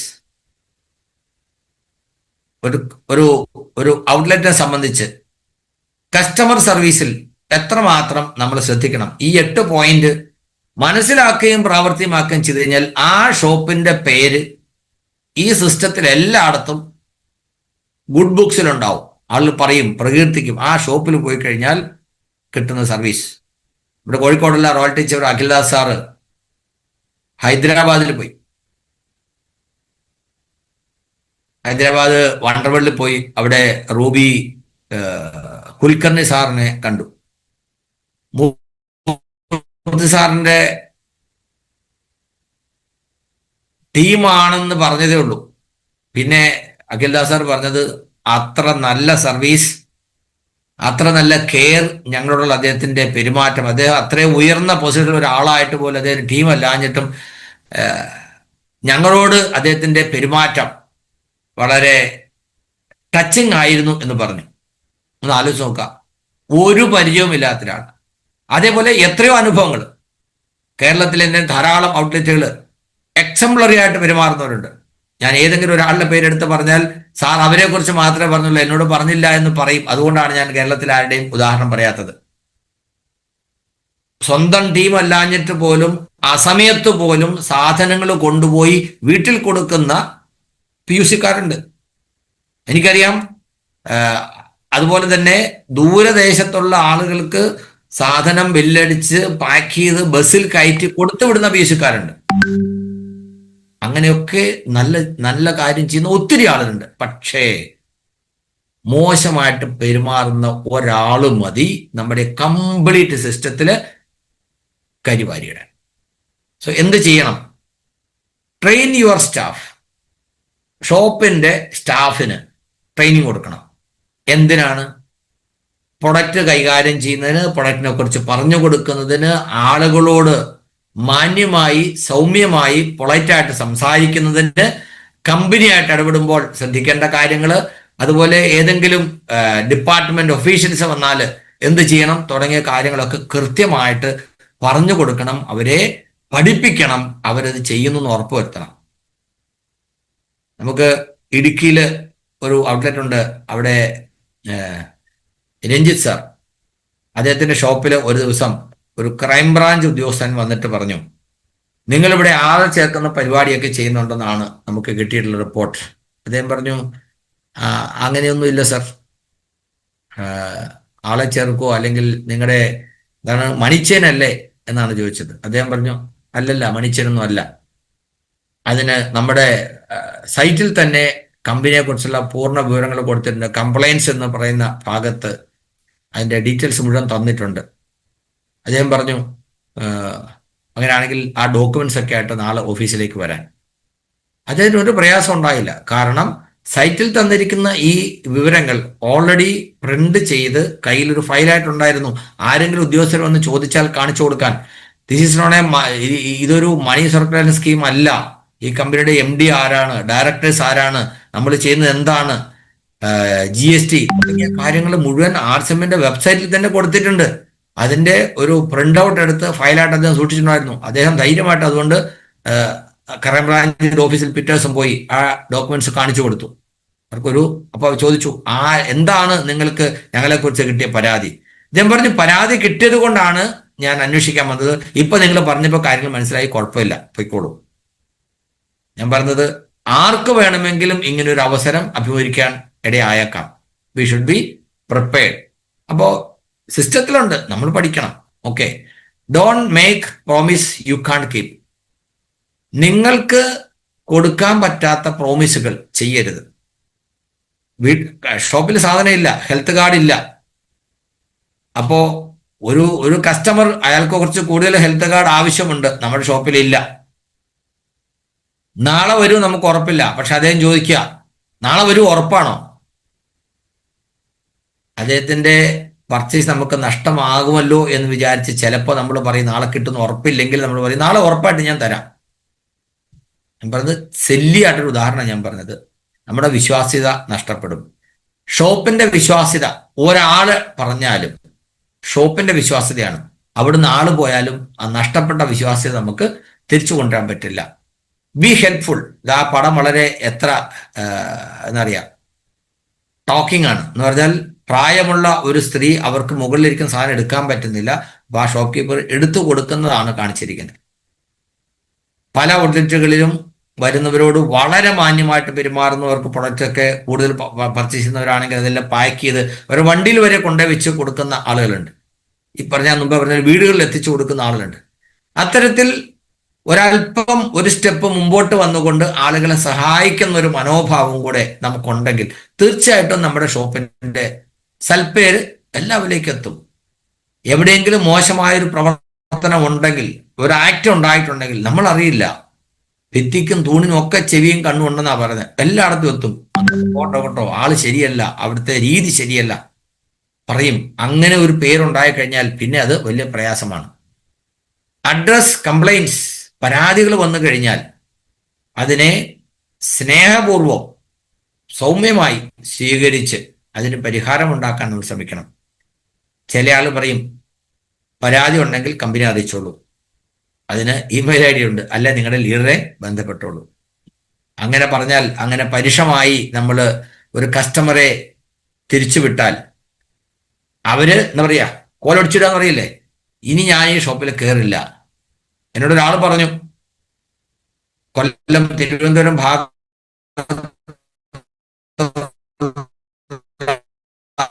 ഒരാള് അങ്ങനെ പറഞ്ഞിട്ട് മലപ്പുറം ജില്ലക്കാരെല്ലാവരും വിചാരിക്കുന്നത് എവിടെയാ സംഭവിച്ചെന്ന്. അങ്ങനെ വിഷമിക്കണ്ട. ആ കുട്ടി അബദ്ധവശാൽ അവിടുന്ന് ഒരു സാധനം കയ്യിലെടുത്ത് പിടിച്ചു. ബില്ല് ചെയ്യുന്ന സമയത്ത്, ഒരു കൊച്ചുകുട്ടിയായിരുന്നു, ബില്ല് ചെയ്യുന്ന സമയത്ത് ഈ കുട്ടിയുടെ കയ്യിൽ ഇതുണ്ടെന്നുള്ളത് ആ ഫാമിലിയായിട്ട് വന്നവരാണ്, അവർ കണ്ടില്ല. ബില്ല് ചെയ്ത് ഒരു 10,000-6,000 രൂപയുടെ ചെയ്ത് കഴിഞ്ഞപ്പോഴാണ് ഈ കുട്ടിയുടെ കയ്യിൽ ഇങ്ങനെ ഒരു സ്റ്റാഫ് അല്പം മോശമായിട്ട് അവരോട് സംസാരിച്ചു. അപ്പോ പ്രൊഡക്റ്റ് വാങ്ങിക്കാൻ ഒരു ഗസ്റ്റിനെയും കൂട്ടിയാണ് ആ അസോസിയേറ്റ് ബെയർ അവിടെ പോയത്. ആ ഗസ്റ്റിന്റെ കുട്ടിയുടെ കയ്യിലാണ് ഈ ചെറിയൊരു സാധനം, മേ ബി ബിസ്ക്കറ്റോ അങ്ങനെ എന്തോ ഒരു സാധനം ആ കുട്ടിയുടെ കയ്യില്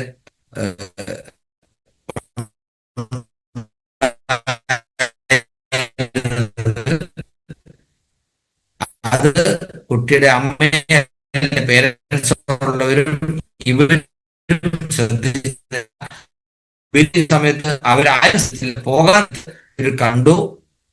അത് അവർ ഹാർട്ട് ചെയ്യുന്ന തരത്തിൽ അവരെ രക്ഷപ്പെടുത്തുന്ന രീതിയിൽ അവർക്ക് അടുത്താണ് ആ ഷോപ്പ്, സാധനം അവർ കൊണ്ടേ കൊടുക്കുന്നവരാണ്, വേണമെങ്കിൽ അവിടെ പോയി വാങ്ങിക്കാം. പക്ഷെ ഞങ്ങൾ ഇനി ആ ഷോപ്പിൽ പോയില്ല. നിസ്സാര ഒരു കാര്യമാണ്. മനുഷ്യന്റെ മനസ്സ് ഭയങ്കര ഡെലിക്കേറ്റ് ആണ്, പളുങ്ക് പോലെയാണ്, പൊട്ടിയ പിന്നെ കൂട്ടിച്ചേർക്കാൻ പറ്റില്ല. അതുകൊണ്ട് ഇതായിരിക്കണം, എന്ത് പ്രശ്നമുണ്ടെങ്കിൽ അതിനെ സൗമ്യമായിട്ട് കൈകാര്യം ചെയ്യാൻ നമ്മൾ പഠിക്കണം. ട്രെയിൻ ദ സ്റ്റാഫ്, ആരാണോ കടയിരിക്കുന്നത് അവരെ പഠിപ്പിക്കണം. Answer your phone. ഷോപ്പിനൊരു ഒഫീഷ്യൽ നമ്പർ ഉണ്ടാകും. കടയിൽ കാര്യങ്ങൾ കൈകാര്യം ചെയ്യുമ്പോൾ അതിന് ഒരു ഫോൺ നമ്പർ ചിലപ്പോൾ വേറെ ഉണ്ടാവും. ഏത് നമ്പർ ആണെങ്കിലും ആസ് ഫാർ ആസ് പോസിബിൾ എപ്പോഴും അത് അറ്റൻഡ് ചെയ്യണം. എന്തെങ്കിലും കാരണവശാൽ വന്നൊരു കോൾ നിങ്ങൾക്ക് അറ്റൻഡ് ചെയ്യാൻ പറ്റിയില്ലെങ്കിൽ തിരിച്ചു വിളിക്കുക. അപരിചിതരായ ആളുകളുടേതായിരിക്കാം, അതുകൊണ്ടൊക്കെ വലിയ നേട്ടങ്ങൾ ഉണ്ടാവാം, ഒരുപക്ഷെ നമുക്ക് നഷ്ടങ്ങളുണ്ടാവും അറ്റൻഡ് ചെയ്തില്ലെങ്കിൽ. അത് അങ്ങനെ ഒരു ശീലം വേണം. ചില ആൾ പറഞ്ഞത് ഭയങ്കര തിരക്കായിരുന്നു സാറേ, ഫോൺ എടുക്കാൻ പറ്റില്ല. എത്ര ഫോൺ അറ്റൻഡ് ചെയ്യുക? അങ്ങനെ ആവരുത്. അത് എപ്പോഴും നമ്മൾ അറ്റൻഡ് ചെയ്യും. എന്നാൽ കോൺവെർസേഷൻ ലിമിറ്റ് ചെയ്യാനും അനാവശ്യ കാര്യങ്ങളിലേക്ക് സംസാരിച്ച് നീട്ടിക്കൊണ്ട് പോകാതിരിക്കാനും പ്രത്യേകം ശ്രദ്ധിക്കുകയും വേണം. ആളുകൾ പറയുമ്പോൾ നമുക്ക് തിരക്കുണ്ടെങ്കിൽ പറയാം, ഞാൻ എളുപ്പം തിരക്കിലാണ് കേട്ടോ, ഞാൻ പിന്നീട് വിളിച്ചാൽ മതിയോ? കാരണം അത് കട്ട് ചെയ്യാനുള്ള ഒരു സൗകര്യം നമ്മുടെ ഉണ്ട്. പക്ഷേ അറ്റൻഡ് ചെയ്യാതിരിക്കരുത്. അങ്ങനെ ഒരു ശീലം നമുക്കുണ്ടാവണം. ലിസൺ. ആളുകൾ പറയുന്നത്, കസ്റ്റമേഴ്സ് പറയുന്നത്, ലീഡേഴ്സ് പറയുന്നത് കേൾക്കണം. അങ്ങനെ കേൾക്കാനുള്ള ഒരു മനോഭാവം ഉണ്ടെങ്കിൽ പറയുന്നത് കേൾക്കുന്ന ആളുകളുടെ അടുത്തേക്ക് വരാൻ ആളുകൾക്ക് ഭയങ്കര ഇഷ്ടമാണ്. ഇത് നമ്മൾ മനസ്സിലാക്കണം. ത്രോ ഇൻ സംതിങ് എക്സ്ട്രാ എന്ന് പറഞ്ഞാൽ എന്താണ്? വരുന്ന ആളുടെ ആവശ്യം എന്താണെങ്കിലും അവർക്ക് അല്പം കൂടെ അറിവ് കൊടുത്തുകൊണ്ട് അവരിൽ നിന്ന് എന്തെങ്കിലും കൂടുതൽ ഒരു ബിസിനസ് കൊണ്ടുവരാനുള്ള ഒരു ഇനിഷ്യേറ്റീവ് നമ്മുടെ ഭാഗത്തുനിന്നുണ്ടാവണം. സാധാരണ ഒരു സൂപ്പർ മാർക്കറ്റിൽ പോയി കഴിഞ്ഞാൽ നമുക്ക് ഇഷ്ടമുള്ളത് എടുത്തു നമ്മൾ പോരുന്നു. സാധാരണ ട്രഡീഷണൽ മാർക്കറ്റ് ഷോപ്പിൽ ചെന്ന് നിങ്ങൾ വേണ്ട സാധനങ്ങൾ ലിസ്റ്റ് കൊടുക്കുന്നു, അവർ തരുന്നു. ചില ആൾ ചോദിക്കും വേറെന്താ വേണ്ടത്. പക്ഷെ നമ്മുടെ ഔട്ട്ലെറ്റിന്റെ പ്രത്യേകത, സാധാരണ ആളുകൾക്ക് അറിയത്തില്ലാത്ത, നമ്മുടെ ശീലത്തിലില്ലാത്ത ഒത്തിരി ഉൽപ്പന്നങ്ങളുണ്ട്. അതെല്ലാം എല്ലാവർക്കും ആവശ്യമുള്ളതാണ്, ഈ വരുന്ന ആളുകൾക്ക് ആവശ്യമുള്ളതാണ്. ഞാൻ പറയാൻ കാരണം, വെറും 90-ഉം 80-ഉം PVയുടെ പ്രൊഡക്റ്റ് പർച്ചേസ് ചെയ്യുന്ന ആളുകൾ ഇഷ്ടം പോലെ ഉണ്ട് എൻ്റെ ടീമിൽ. അവരെവിടുന്നാണ് വാങ്ങിക്കുന്നത്? അവർ വാങ്ങിക്കുന്ന ഔട്ട്ലെറ്റിൽ നിന്നാണ്. 5-8-10 ലക്ഷത്തിന്റെ ടേൺ ഓവർ മന്ത്ലി ചെയ്യുന്ന ഷോപ്പിൽ പോയി വെറും 90 PVയുടെ സാധനം വാങ്ങിച്ച ഒരാൾ പോകുമ്പോൾ അവിടെ ഇരിക്കുന്നവർ ആരെങ്കിലും ഒരു പ്രൊഡക്റ്റ് ഒന്ന് പരിചയപ്പെടുത്തിയാൽ അത് 100-ന് മുകളിൽ വരില്ലേ?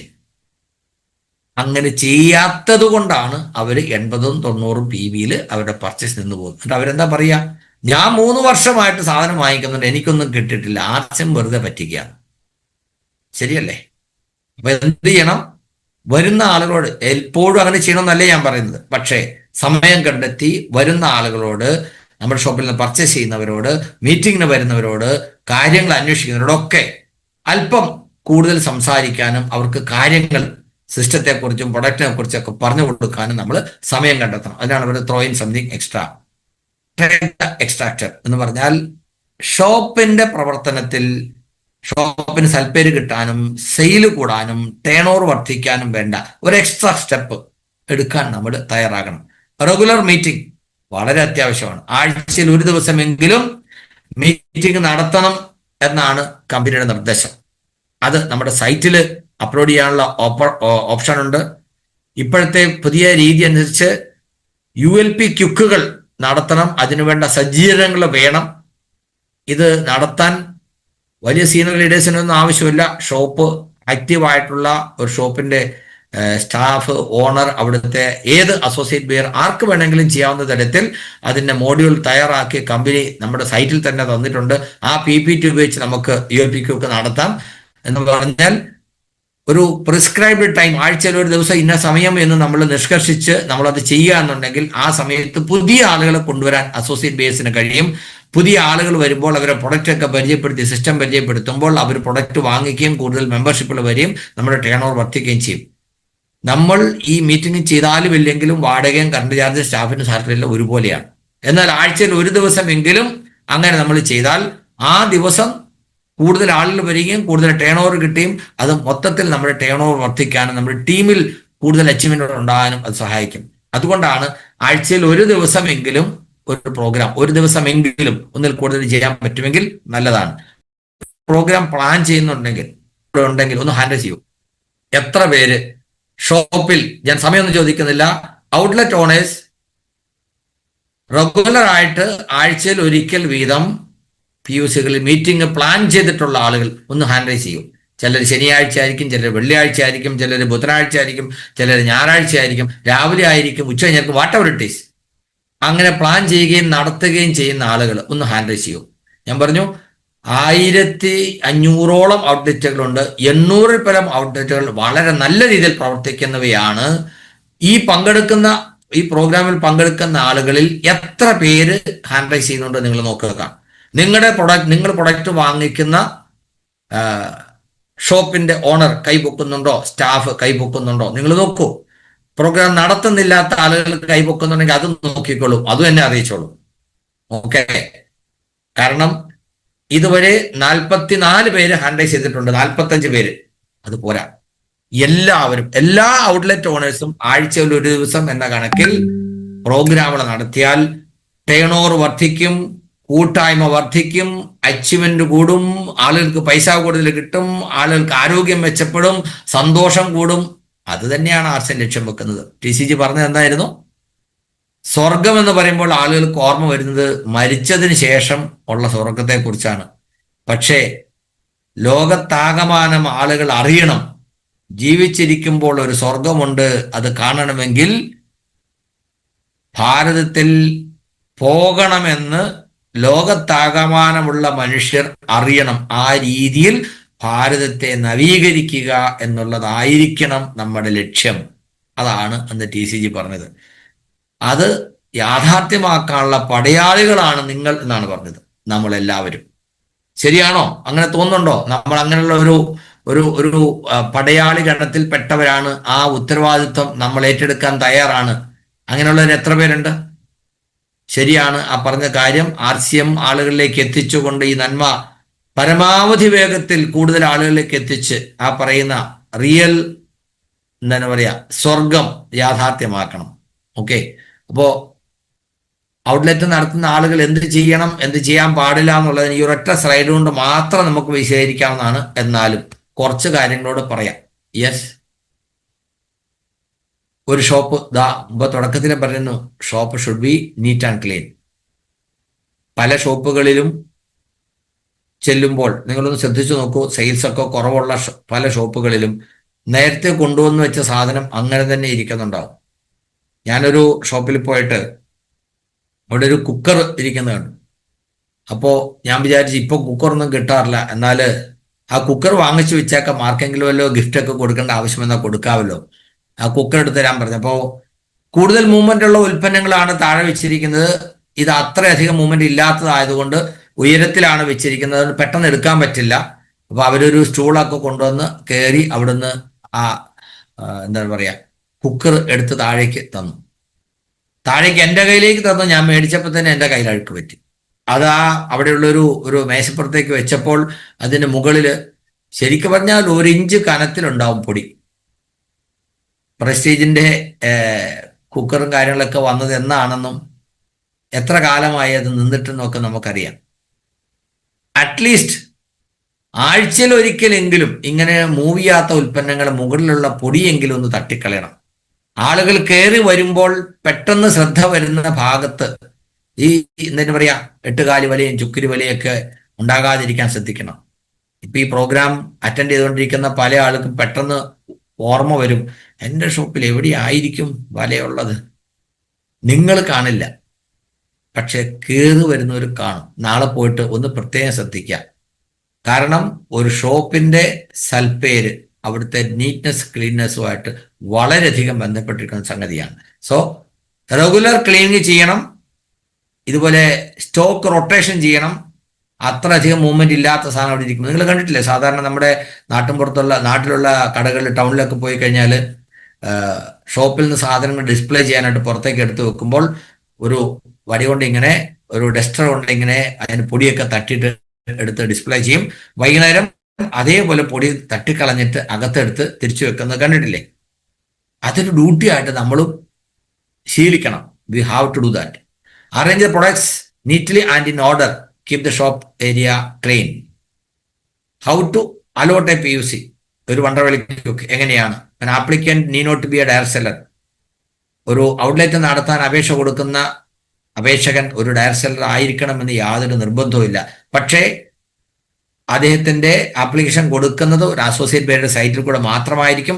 ഒരു ഫാമിലി ID എന്ന രീതിയിൽ അദ്ദേഹത്തെ റെക്കമെൻഡ് ചെയ്യുന്ന ഒരാളുടെ ID നമ്പർ അതിനകത്ത് കൊടുക്കേണ്ടതായിട്ടുണ്ടാവും. Fill up an online application form through rcmwonderworld.com, ഒരാളുടെ സൈറ്റിലൂടെ. അപ്ലോഡ്, എന്തൊക്കെയാണ് അപ്ലോഡ് ചെയ്യേണ്ടത്? ഫോട്ടോ വേണം, ID പ്രൂഫ് വേണം, അഡ്രസ് പ്രൂഫ് വേണം, പിന്നെ ബാങ്ക് പാസ്ബുക്ക്, അതായത് അക്കൗണ്ടിന്റെ ഡീറ്റെയിൽസ് വേണം, അതിൻ്റെ ഒരു കോപ്പി ചെയ്യണം, സ്പെസിഫിൻ സിഗ്നേച്ചർ വേണം, ഷോപ്പിന്റെ 5 എക്സ്റ്റേണൽ ഫോട്ടോയും 5 ഇന്റേണൽ ഫോട്ടോയും വേണം, പിന്നെ ഒരു സ്കെച്ച് വേണം. അതുപോലെ തന്നെ അതിൽ ചോദിക്കുന്ന നെസസറി ഇൻഫർമേഷൻസ് എല്ലാം നമ്മൾ ഫില്ല് ചെയ്യണം. ഈ സ്കെച്ച് എന്ന് പറയുമ്പോൾ നമ്മൾ ഏകദേശ ധാരണ വെച്ച് കൊടുക്കുമായിരുന്നു. ഇപ്പോൾ അങ്ങനെയല്ല, ശരിക്കും ഒരു ലേ ഔട്ട് പ്ലാൻ തന്നെ ഉണ്ടാക്കി കൊടുക്കണം.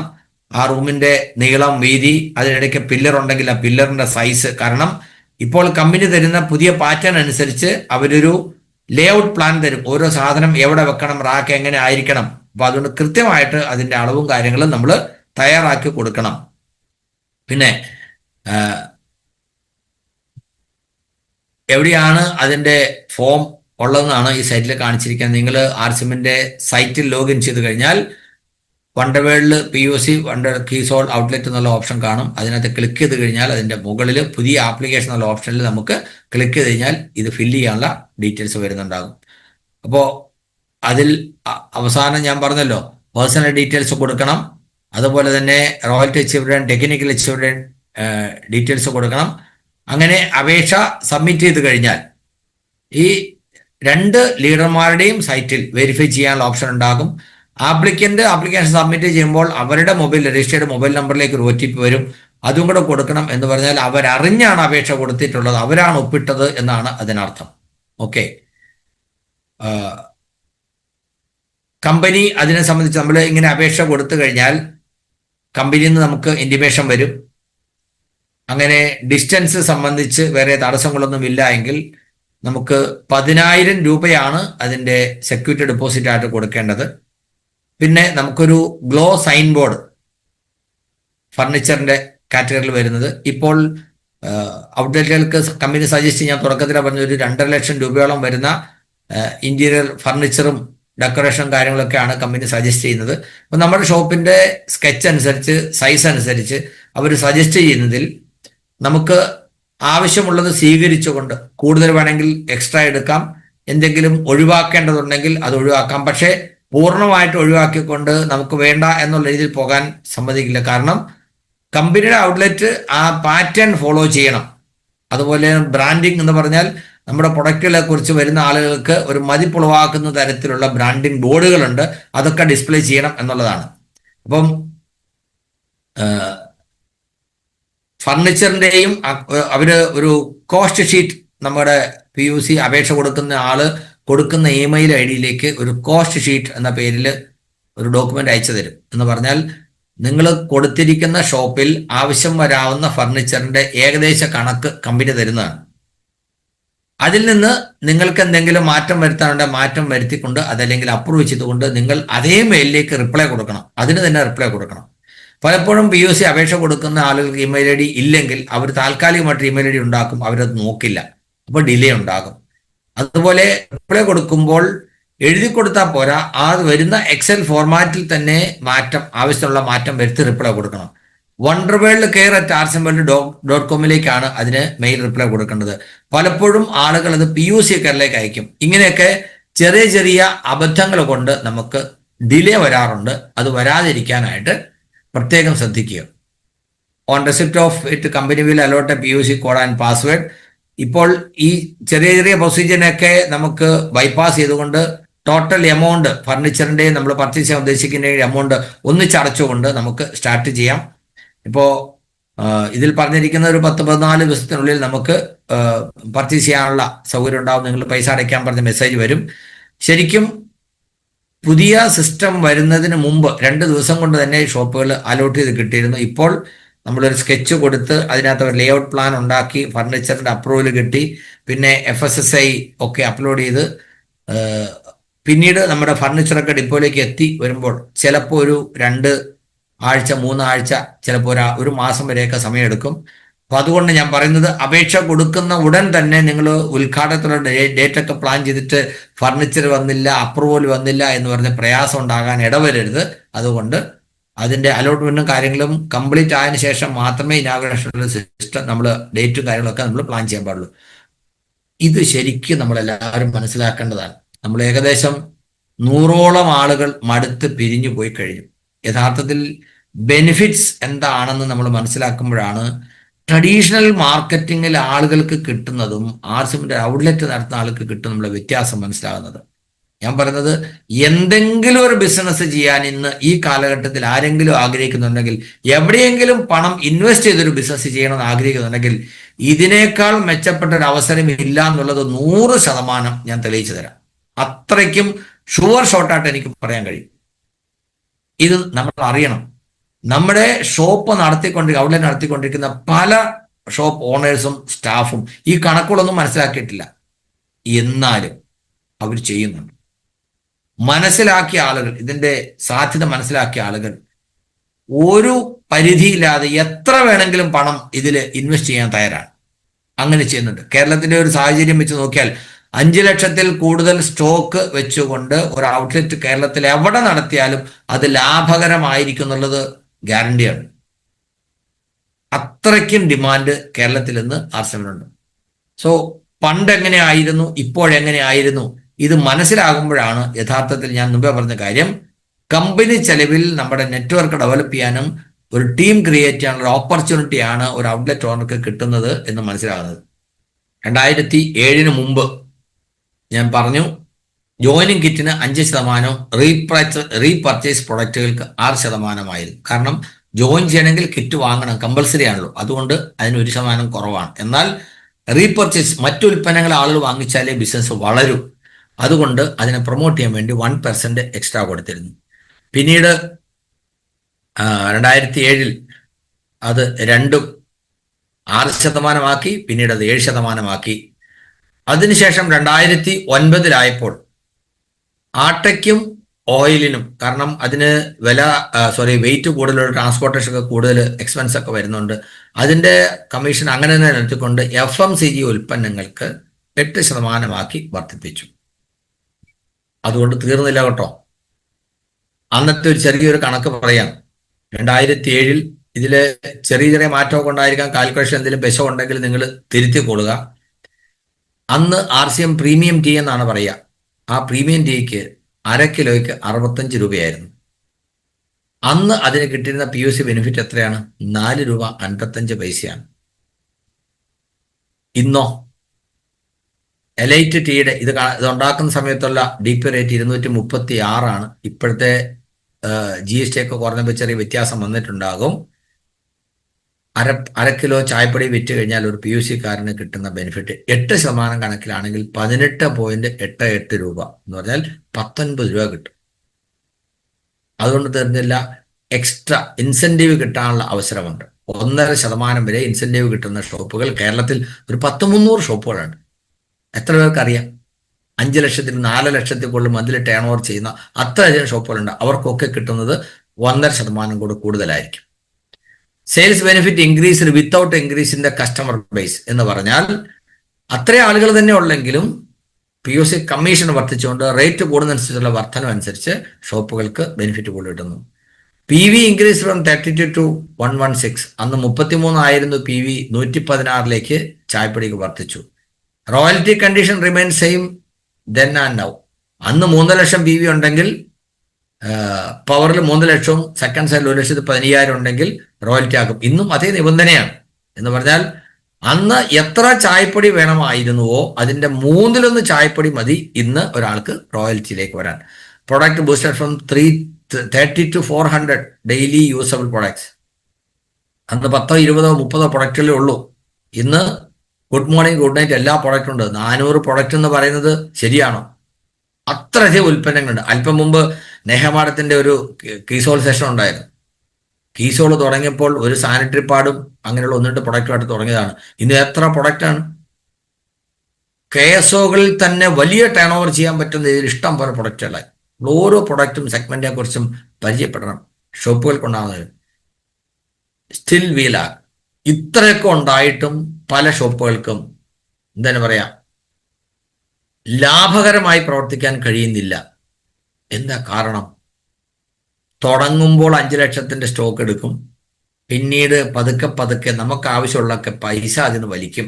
ഇങ്ങനെ വലിച്ച് വലിച്ച് വലിച്ച് സ്റ്റോക്ക് കുറയും. നമ്മുടെ സ്റ്റാർ റൂബ് സുജി സാർ പറയാറില്ലേ, ഞാൻ ഒരു പൈസ പോലും ഷോപ്പിൽ നിന്ന് എടുക്കാറില്ല, എടുക്കുന്ന പൈസ സെയിലിന്റെ ബെനിഫിറ്റ് കംപ്ലീറ്റ് ഞാൻ ഷോപ്പിൽ തന്നെ റീഇൻവെസ്റ്റ് ചെയ്യുകയാണ്.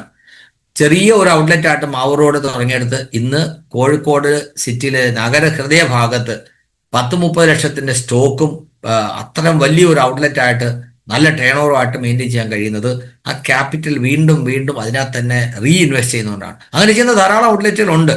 ഞാൻ പറയുന്നത് ടേൺ ഓവർ കുറവാണ്, ലാഭം കിട്ടുന്നില്ല, വിചാരിച്ച പോലെ വണ്ടി മുമ്പോട്ട് പോകുന്നില്ല എന്ന് പ്രയാസമുള്ളവരുണ്ടെങ്കിൽ ചെക്ക് യുവർ സ്റ്റോക്ക്.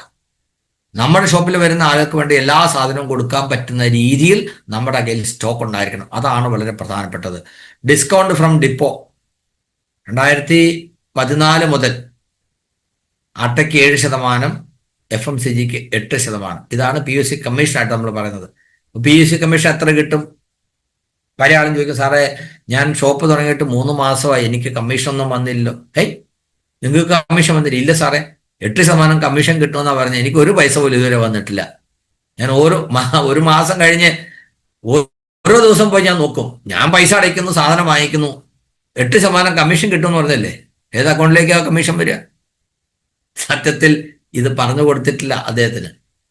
കമ്മീഷൻ അക്കൗണ്ടിലേക്ക് വരികയല്ല, ആ എമൗണ്ട് കുറച്ചിട്ടാണ് നമുക്ക് ഡിപ്പോയിൽ നിന്ന് പ്രൊഡക്റ്റ് കിട്ടുന്നത്. അത് വിൽക്കുമ്പോൾ നമ്മുടെ കയ്യിലേക്ക് ആ പൈസ വരികയാണ്. വിൽക്കുന്നതിന് മുമ്പ് കമ്മീഷൻ തരുന്ന പരിപാടിയാണ്. അത് നമ്മൾ മനസ്സിലാക്കണം. ടൂൾസ്, പ്രൊമോഷൻ ആയിട്ടുള്ള ടൂൾസ്, പ്ലാൻ ബുക്കോ അതുപോലെയുള്ള ലീഫ്ലെറ്റുകളോ ഒക്കെ അതിന് 10%. ഇതാണ് കമ്പനിയുടെ എന്താ പറയുക, ഷോപ്പുകൾക്ക് കൊടുക്കുന്ന കമ്മീഷൻ, അല്ലെങ്കിൽ നമ്മൾ കമ്മീഷൻ എന്ന് പറയുന്ന അതിന്റെ ഡിസ്കൗണ്ടിന്റെ ഡീറ്റെയിൽസ്. ഇനി ഒരു ഷോപ്പ് നടത്തുന്നപ്പോൾ നമുക്ക് സെയിൽസ് ഇൻസെന്റീവ് അഡീഷണൽ ആയിട്ട് കിട്ടുന്ന ഓപ്പർച്യൂണിറ്റി ഉണ്ട്.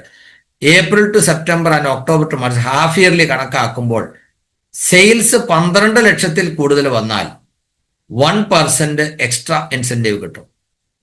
അത് 25 ലക്ഷത്തിൽ കൂടുതൽ വന്നാൽ, ഹാഫ് ഇയർലി 25 ലക്ഷത്തിൽ കൂടുതൽ വന്നാൽ അവർക്ക് 1.5% എക്സ്ട്രാ ഇൻസെന്റീവ് കിട്ടും.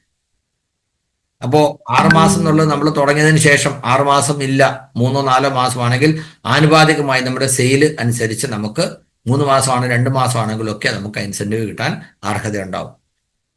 What is the selling benefits of a PUC? Special sales incentive for non-FMCG 10% ആണ് non-FMCG ഉൽപ്പന്നങ്ങൾക്കുള്ളത്. Textile, bag, all KeySoul items. ഇതും പല ഷോപ്പുകാർക്കും അറിയില്ല. FMCGക്ക് 8%, ഓയിലിനും ആട്ടയ്ക്ക് 7%, പിന്നെ 1.5% ഇൻസെന്റീവ് കിട്ടും. എന്നാൽ ഇങ്ങനെ ഒരു കാര്യം, നിലവിലുള്ള കാര്യം ശ്രദ്ധിക്കുന്നില്ല. കാരണം പൈസ അടയ്ക്കുന്നു, അതിനുള്ള സാധനം കൊണ്ടുവരുന്നു, റാക്കിൽ വെക്കുന്നു, ബില്ലടിച്ചു കൊടുക്കുന്നു, കിട്ടുന്ന പൈസ മേടിച്ചു വെക്കുന്നു. ഇതിൽ എത്ര ശതമാനം ആണ് നേരത്തെ കിട്ടിക്കൊണ്ടിരുന്നത്, ഇപ്പം എന്തെങ്കിലും കിട്ടുന്നുണ്ടോ? പല ആളുകളും ഇതൊന്നും നോക്കുന്നില്ല. ആർക്കും അറിയത്തില്ലെന്നല്ല ഞാൻ പറഞ്ഞത്, ഇതൊക്കെ കൃത്യമായിട്ട് മോണിറ്റർ ചെയ്യുന്ന കുറേ ആളുണ്ട്. പക്ഷേ ശ്രദ്ധിക്കാത്തത് കൊണ്ടും പ്രോഗ്രാമിൽ പങ്കെടുക്കാത്തത് കൊണ്ടും അപ്ഡേഷൻ ഇല്ലാത്തത് കൊണ്ട് വലിയ നഷ്ടങ്ങൾ ആളുകൾക്കുണ്ടാവുന്നുണ്ട്. ഇന്നിപ്പോൾ ഞാൻ പറഞ്ഞില്ല, ഈ പ്രോഗ്രാമിൽ എത്ര പേര് പങ്കെടുക്കേണ്ടതാണ്? 1500ഓളം ഔട്ട്ലെറ്റ് ഓണേഴ്സ് ഉണ്ട്. അതിൽ ഇതൊക്കെ അറിയാവുന്ന കുറേ ആളുകളുണ്ടാവും. അറിയത്തില്ലാത്തവർക്ക് ഇങ്ങനെ ഉണ്ടെന്ന് അറിയണമെങ്കിൽ ആരും പറഞ്ഞു കൊടുക്കണ്ടേ? പറഞ്ഞു കൊടുക്കാൻ അറിയാവുന്നവരും കുറവാണ്, അറിയാവുന്നവർക്ക് പറഞ്ഞു കൊടുക്കാൻ സമയമില്ല. അഥവാ പറഞ്ഞു കൊടുത്താൽ അവർക്ക് കേൾക്കാനും സമയമില്ല. എന്ത് ചെയ്യാനൊക്കെ നമ്മൾ നമ്മുടെ പണി ചെയ്തുകൊണ്ടിരിക്കുക. അപ്പോ non-FMCG കാറ്റഗറിയിൽ textiles, bag, footwear and all KeySoul ഇതിന് 10% ആണ്. ഇനി പർച്ചേസ് ഇൻസെന്റീവ് കിട്ടുന്നത് സെയിൽസിനെ ബേസിട്ടാണ്, ഹാഫ് ഇയർലി. എന്നാൽ പർച്ചേസിനെ ബേസ് ചെയ്തുകൊണ്ട് ഈ non-FMCG പ്രൊഡക്ട്സിന് ഒരു എക്സ്ട്രാ ഇൻസെന്റീവ് കിട്ടും. 3 മാസത്തെ അതിനാണ് നമ്മൾ ക്വാർട്ടർ എന്ന് പറയുക. ഏപ്രിൽ മെയ് ജൂൺ ഒരു ക്വാർട്ടറാണ്, ജൂലൈ ഓഗസ്റ്റ് സെപ്റ്റംബർ സെക്കൻഡ് ക്വാർട്ടറാണ്, ഒക്ടോബർ നവംബർ ഡിസംബർ തേർഡ് ക്വാർട്ടറാണ്, അങ്ങനെ ജനുവരി ഫെബ്രുവരി മാർച്ച് ഫോർത്ത് ക്വാർട്ടറാണ്. അപ്പം ഫസ്റ്റ് ക്വാർട്ടറിനേക്കാൾ 10% എങ്കിലും അടുത്ത 3 മാസം കൊണ്ട് നിങ്ങളുടെ പർച്ചേസ് കൂടിയാൽ 1% എക്സ്ട്രാ. എന്തിന്? ഈ നോൺ FMCG കാറ്റഗറി. ഇതിനകത്ത് ഫുട്വെയർസും കൂടെ എഴുതേണ്ടതാണ്, അത് എഴുതിയിട്ടില്ല. അത് 20% ആയാൽ 2% എക്സ്ട്രാ കിട്ടും. ഇതും നമ്മുടെ സൈറ്റിൽ കാണിക്കുന്നുണ്ട്, ഷോപ്പിന്റെ സൈറ്റിൽ കാണിക്കുന്നുണ്ട്. നിങ്ങളുടെ കഴിഞ്ഞ 3 മാസത്തെ പർച്ചേസ് അനുസരിച്ച് ഇനി എത്ര കൂടെ പർച്ചേസ് ചെയ്താൽ നിങ്ങൾക്ക് 1% കിട്ടും, എത്ര പർച്ചേസ് ചെയ്താൽ 2% കിട്ടും എന്ന് പറഞ്ഞാൽ 1,00,000 രൂപയുടെ നോൺ FMCG ഉൽപ്പന്നങ്ങൾ 3 മാസം കൊണ്ട് വാങ്ങിച്ചയാള് ആവറേജ് 30,000 രൂപയുടെ സാധനം അല്ലെ 33,000 രൂപയുടെ സാധനം വാങ്ങിക്കുന്നു. അടുത്ത 3 മാസം കൊണ്ട് 10% എന്ന് പറയുമ്പോൾ 10,000 രൂപയുടെ സാധനം, ഒരു മാസം ഏകദേശം 3,000 രൂപയുടെ സാധനം അഡീഷണൽ പർച്ചേസ് ചെയ്താൽ അവർക്ക് ഒരു 1% കിട്ടും. 3 മാസം കൊണ്ട് 20,000 രൂപയുടെ സാധനം, ഏകദേശം ഒരു 6,000-6,500 സാധനം ആവറേജ് ഒരു മാസം വാങ്ങിച്ചാൽ 2% എക്സ്ട്രാ ഇൻസെന്റീവ് കിട്ടും. അപ്പൊ എത്രയായി? 9.5% സെയിൽസ് ഇൻസെന്റീവ് കിട്ടുന്ന ഒരു ഷോപ്പിന് നോൺ FMCG ഉൽപ്പന്നങ്ങൾക്കാണെങ്കിൽ 13.5% വരെ ടോട്ടൽ പ്രോഫിറ്റ് കിട്ടും. ഇത് നമ്മൾ മനസ്സിലാക്കണം. നമ്മുടെ ഷോപ്പിന്റെ പർച്ചേസ് എടുത്ത് നോക്കുക, എത്രയാണ്, എവിടേക്കാണ് കിട്ടുന്നത്. ചുമ്മാ ഒരു കണക്ക് പറയുകയാണ് കേട്ടോ. ഒരു ഓപ്പൺ സെയിൽ ബെനിഫിറ്റ്. ഈ ഓപ്പൺ സെയിൽ എന്ന് പറഞ്ഞാൽ എന്താണ്? മെമ്പർഷിപ്പ് ഇല്ലാത്ത ആളുകൾക്ക് MRP പ്രൊഡക്റ്റ് കൊടുക്കുന്നതിനെയാണ് നമ്മൾ ഓപ്പൺ സെയിൽ ബെനിഫിറ്റ് എന്ന് പറയാം. പല ഷോപ്പുകളും പരാതി പറയാറുണ്ട്, നമുക്ക് കുറച്ചുകൂടെ കമ്മീഷൻ കൂട്ടി തന്നായിരുന്നെങ്കിൽ. ഇതുകൊണ്ട് ഇപ്പോഴത്തെ സാഹചര്യത്തിൽ പറ്റില്ല, ഭയങ്കര ചെലവാണ്. ഇതുപോലൊരു അവസരം ലോകത്ത് വേറെ ഏതെങ്കിലും ഒരു ബിസിനസ്സുകാരൻ ഉണ്ടാവുമോ നിങ്ങൾ ആലോചിച്ച് നോക്കാം. കാരണം എത്ര തരത്തിലുള്ള ബെനിഫിറ്റാണ് കിട്ടുക. ശരിക്കും ഇതിനെ നല്ല രീതിയിൽ ഒരു ചാർട്ടായിട്ട് ഉണ്ടാക്കേണ്ടതായിരുന്നു. അത് നിങ്ങളുടെ ഐഡിയ അനുസരിച്ച് അതിനെ മോഡിഫൈ ചെയ്തോളൂ. റോസ് ഡിലൈറ്റ് ഗ്ലോബ് കേസുള്ളൊരു പ്രൊഡക്റ്റാണ്. അതിൻ്റെ വില 177 രൂപയാണ്. മെമ്പർഷിപ്പുള്ള ആളുകൾക്ക് 77 രൂപയ്ക്കാണ് കിട്ടുന്നത്. അതിൻ്റെ PV 46. വണ്ടർവേൾഡ് ക്യുക്ക് അവർക്ക് അല്ലെങ്കിൽ POCക്ക് മിനിമം കമ്മീഷൻ 8% കണക്കാക്കുമ്പോൾ, സോറി കീസോൾ പ്രൊഡക്റ്റ് ആയതുകൊണ്ട് 10% കണക്കാക്കുമ്പോൾ 7 രൂപ 70 പൈസ അവർക്ക് ഡിസ്കൗണ്ട് ചെയ്തിട്ടാണ് ആ പ്രൊഡക്റ്റ് കിട്ടുക. മാക്സിമം ബെനിഫിറ്റ് എന്ന് പറഞ്ഞാൽ 13.5% വരെ, 1.5% ഇൻസെന്റീവും അതുപോലെ തന്നെ എന്താ പറയുക, ക്വാർട്ടർലിയുള്ള പർച്ചേസ് 20% എക്സ്ട്രാ ചെയ്താൽ കിട്ടുന്ന ബെനിഫിറ്റ് ഉൾപ്പെടെ കണക്കൂട്ടുമ്പോൾ 10 രൂപ 39 പൈസ വരെ അവർക്ക് ലാഭം കിട്ടും. PV ബെനിഫിറ്റോ 5,000 PVക്ക് മുകളിലാണെങ്കിൽ 2% കിട്ടും.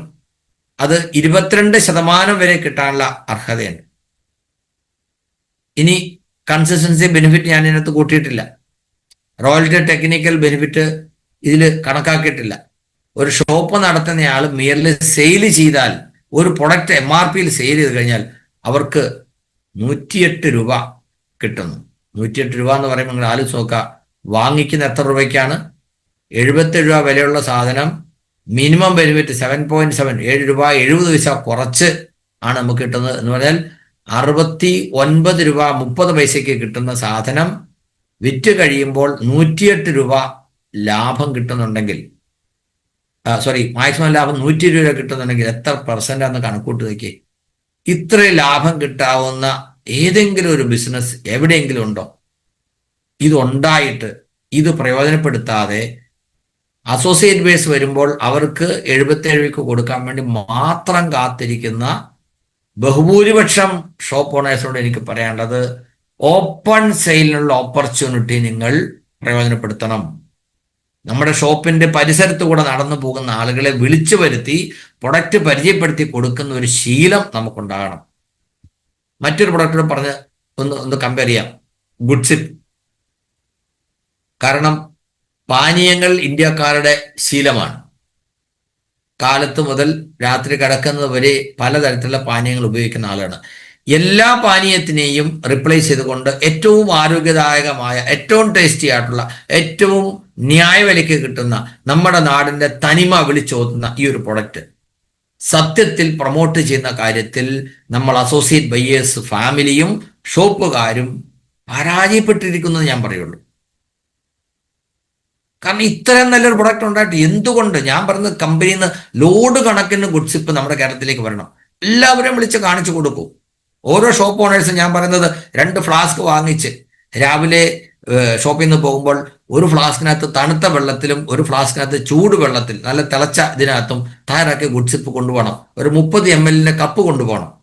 നമ്മുടെ ഷോപ്പിന് മുമ്പിൽ കൂടെ പോകുന്ന ആളുകളെ വിളിച്ച് അത് കാണിച്ചു കൊടുക്കണം, അവർക്ക് ടേസ്റ്റ് ചെയ്യാൻ കൊടുക്കണം.